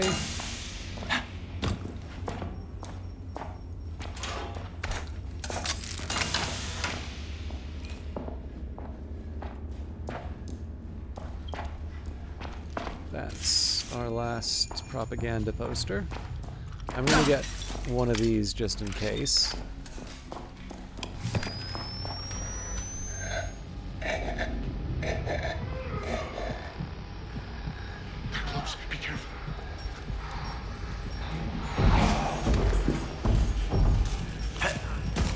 Funny, Doctor. We try hard enough.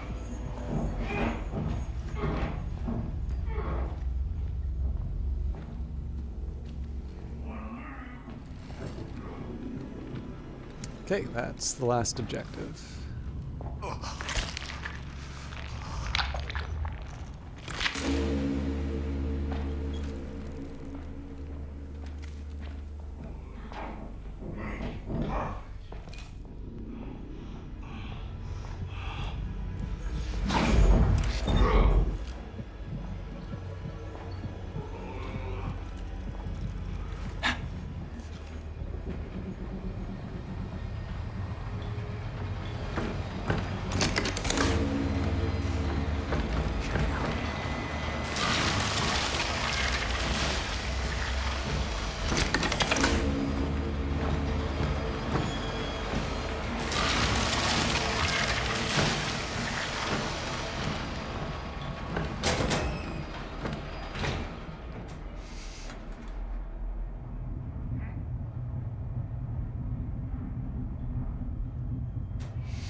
Alright, well, they all want to go toe-to-toe with Coil, it seems.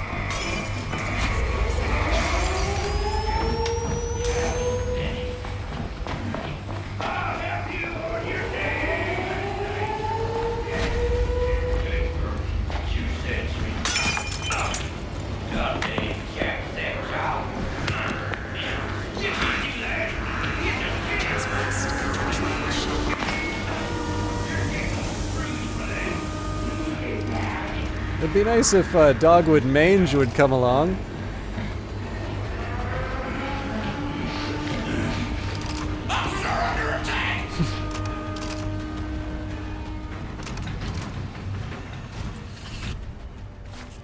Hey! Oh, group grade A.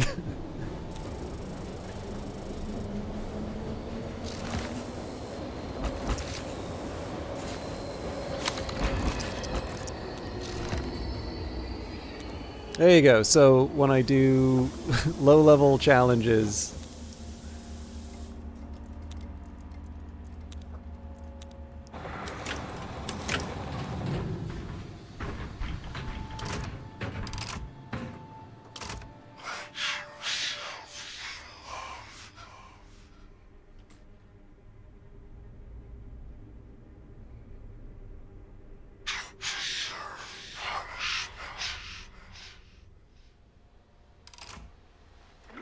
You're special.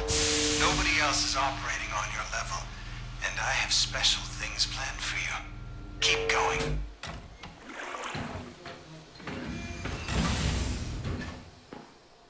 Another relapse. When you inject the medication, I want you to try and hold an image in your mind's eye. Maybe a sheep, a lamb. We need to know how much you're able to remember.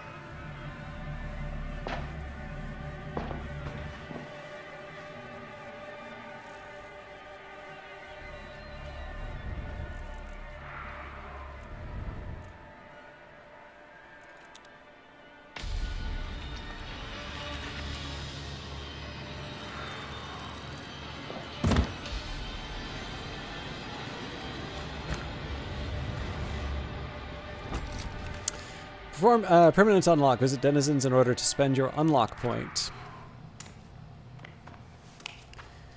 They don't clean that between uses.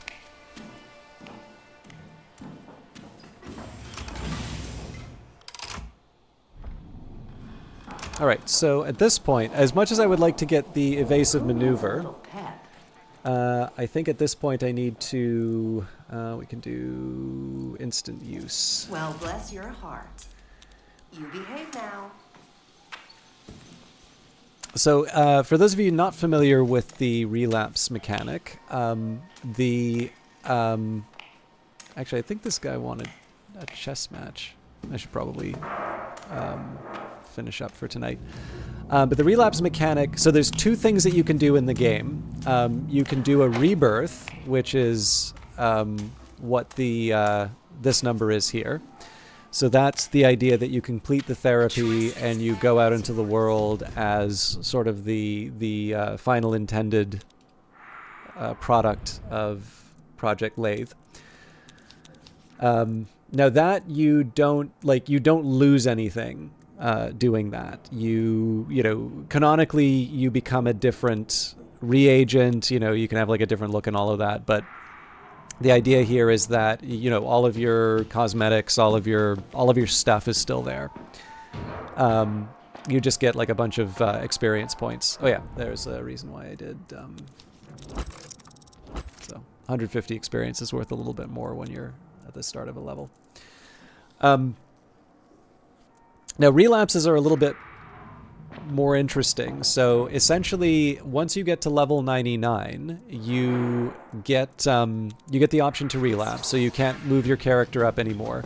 In that case, you lose all of your power-ups, including the prescriptions. So the things that allow you to knock down a door in 2 hits and things like that. But what you get in exchange is you get kind of a token for, well, so first of all, you get bragging rights, right? So I've done 8 cycles through the leveling in the game. And those tokens that you get, basically you can put towards having like a permanent upgrade that's always available to you no matter what. Now, if I could do this all over again, I'd do evasive maneuver, but I went for hide and breathe, so I don't exactly want to invest in another amp. And what I can do now, I will automatically have the use of instant use slide, regeneration, self-defense technique, and run and smash doors. Unfortunately, I can't get the tier 2 stuff until I'm finished tier 1. But what is nice is that as I level up through the game, I don't need to spend the time getting these prescriptions anymore. I can spend that time, like going to, I can spend the time getting a, like doing the other upgrades that I would want. So it's a slightly more effective use of the early tickets that I get, for whatever that's worth. But yeah, the intention very much is that I'm going to try and do as many relapses so that I have, you know, all the amps, all the prescriptions, and then a fully loaded out X-ray rig. And then, you know, I can do the other relapses as well, but like what I would ideally want is just my core set to be available to me. Now, it will be quite difficult to do. I mean, not impossible. There's variators that will let you, let you do a bit more. But in this case here, right, I now have my A+ for the Toy Factory. So I can move on to the docs, right? I've done them introductory, done them standard intensive, and I can try and do this in Psychosurgery, but like I'm not going to be able to rely on a lot of the things that I normally do, like being able to have an extra inventory slot or being able to carry heavy things faster. And so what I normally do when I do a fresh level is I go back to escalation, where I'll have to do a proper trial, I believe, at 20. So in that case, I go, these are quite difficult now. But the nice thing about escalation is that if you have to start the escalation over at the very start, then you're starting exactly the same as you would in, you're starting the exact same way that you would in the, if you just went into a regular, trial. But if you're in the middle of an escalation run, you have a lot more to show for it, right? Like you've got whatever upgrades you got as part of the previous levels. So I don't know, like escalation's kind of my default default mode when I don't have all the upgrades. So realistically, I'm gonna be going for, I mean, 2 tickets, and then 4, 6, 8, 10, 12, 14, 16, 18, 20, 22, 24, 6, 28, 30, 32, 34, 36, 38. I want to get like 38 tickets, so that would be level 15-ish, 15, 16. Which, you know, I can probably get 1 or 2 per escalation level, but yeah, that's basically the way that I'm going. And then once I have sort of a full complement of resources, then I can go back to sort of the core therapy again. I definitely, again, want to try and move my relapses up, but I also want to try and make some progress on my goals. And then, of course, the last thing is that it looks like there will be some new challenges in the update. So maybe I'll do the introductory ones in the at a lower difficulty or something to learn them. I don't know. We'll see where it goes. But I'm almost an hour later than I wanted to be now, and I really enjoyed this, but I feel I have not been too coherent for the last little bit. So I'm going to leave you all in the capable hands of Wishandless. I believe Wishandless is Wilshan's sort of alternate channel. He I think this is the one that he plays like mainstream games on. So I've not heard of Creature Kitchen, but that doesn't mean that that's not a popular game. So I will leave you in his capable hands. I'm going to try and get some sleep tonight. And I will see you all on Wednesday, probably for some more Outlast. But Friday we'll do Cyberpunk. And then I think next week I'll start thinking about what the next games I want to play are. But thank you everybody for hanging out, and we'll see you in the next one. Take care.